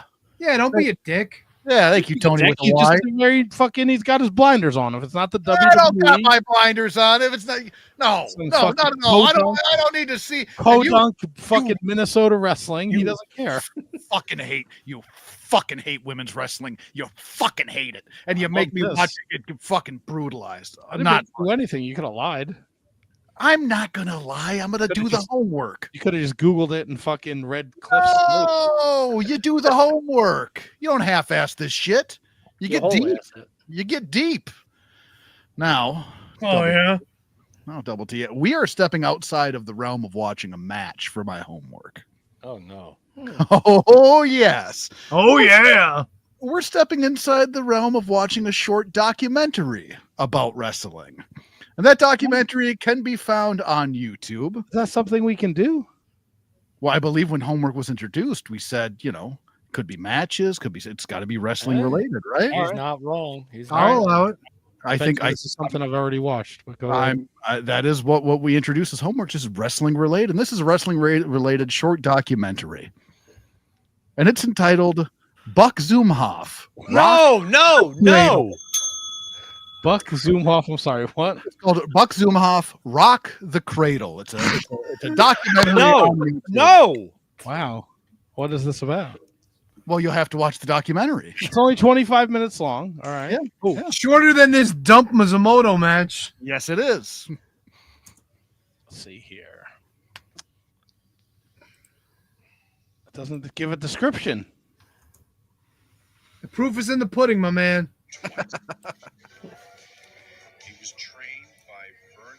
I'm excited. All right. Buck Zumhoff. Write this down. Rock the Cradle. No, it's a good watch. I've seen this already. Of course I have. Everything I know from what you guys say about Buck Zumhoff makes this not a good watch whatsoever. No, it's going to be great. He's a good guy. It's a learning experience, right? Yeah. It's something You haven't don't watch seen. You don't watch Law and Order? It's outside TV? the realm of. I mean, you've watched 5 seasons of Dark Side of the Ring already. I mean, But yes, I will. I'm excited for it. I told you I watched the Buck Zumhoff match the other night. That's all you couldn't. It wasn't that's- terrible. Yeah, couldn't stop talking about it. It was good, man. I'm very anticipatious for next week. Are you? Oh, yes. Full disclosure, I myself have not seen this yet. Really? How'd you hear Yes. about this? Yeah. So yeah. I heard about it. There was a post from my main man, Mick Karch. He posted that he had recently seen it and he tore it apart pretty nice. So I went, whoa, I'm going to have to maybe take a detour from the homework that I had planned initially. And we might have to rock the cradle. Trying to diddle his way into somebody else's pants. Oh, boy. I heard you can only rate it till 10 because Buck doesn't go over that. No, somebody's playing with the plugs. Buck doesn't put anybody over. How many children have to suffer?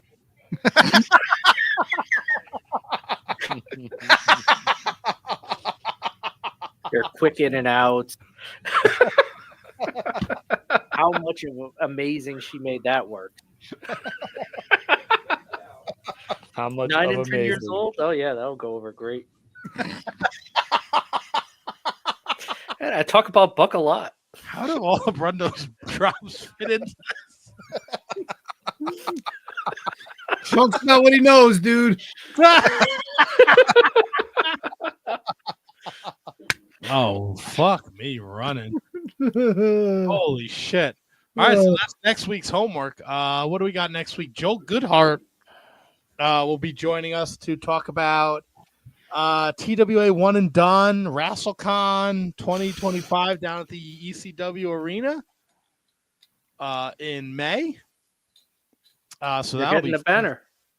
Yeah, if you're a Northeast guy and you know anything about ECW, you know TWA kind of was the precursor, right? Yeah, I think he was the last person to book the original Sheik in the United States too. possibly. Hey, you know the original ECW world title has like Pennsylvania, Delaware, New Jersey painted on it because that was the belt of the Tri-State Wrestling Alliance. There you go. Yeah. And then it became Eastern, and then it became Extreme, which still had that belt for quite a bit of time into the ECW we all recognize and know. WWE CW. Yeah, well, Yeah. The Vince McMahon title. that fucking silver eagle shield belt is amazing. Amazing, he says. Fuck yeah, dude, amazeballs. And No what- velvet. Amazeballs. Amazeballs. What do we got next I know. Tuesday? Oh, well, it's next Tuesday's the first Dark Side, so we're gonna hit the Dark Side ring. I know that they put the schedule out. Last is Jimmy Billy Jack. The week before that's Ludwig Borga. I'm excited for the season of Dark We Side. booking Miko for that show? Oh, hell yes. I'm reaching right the hell out for that one. Fuck yeah, dude. Yeah. Fuck yeah. And I think that's it, right? Unless you want Magenta to come back and insult other I people. don't. Magenta definitely threw us off the rails. We would have been done 15 minutes earlier if he didn't show up. Yeah. I would say something, but then I'll be called, a dick. And Oh, I mean, you've already said enough tonight, so yeah, I know. That's why I'm laying out. Nelly. And with that, we cue the music. This has been a production of the Shining Wizards Network. For everything Shining Wizards, visit shiningwizards.com. And don't forget to listen to all the great shows of the Shining Wizards Network. We'd like to thank those of you that support us on our Patreon, patreon.com/wizardspodcast. Executive producer Manny Crasso. Producers Kate Hensel, Matt Garifo, High Five Tom, Ryan Schlong, Al Day, William Mercier Jr., Kathy Hummer, Michael Hammond, Keith Parker, Scott George, Jesse Elwell, Emily Brock, and I, Dunk Biscuits. Thank you all for supporting the Shining Wizards Wrestling Podcast.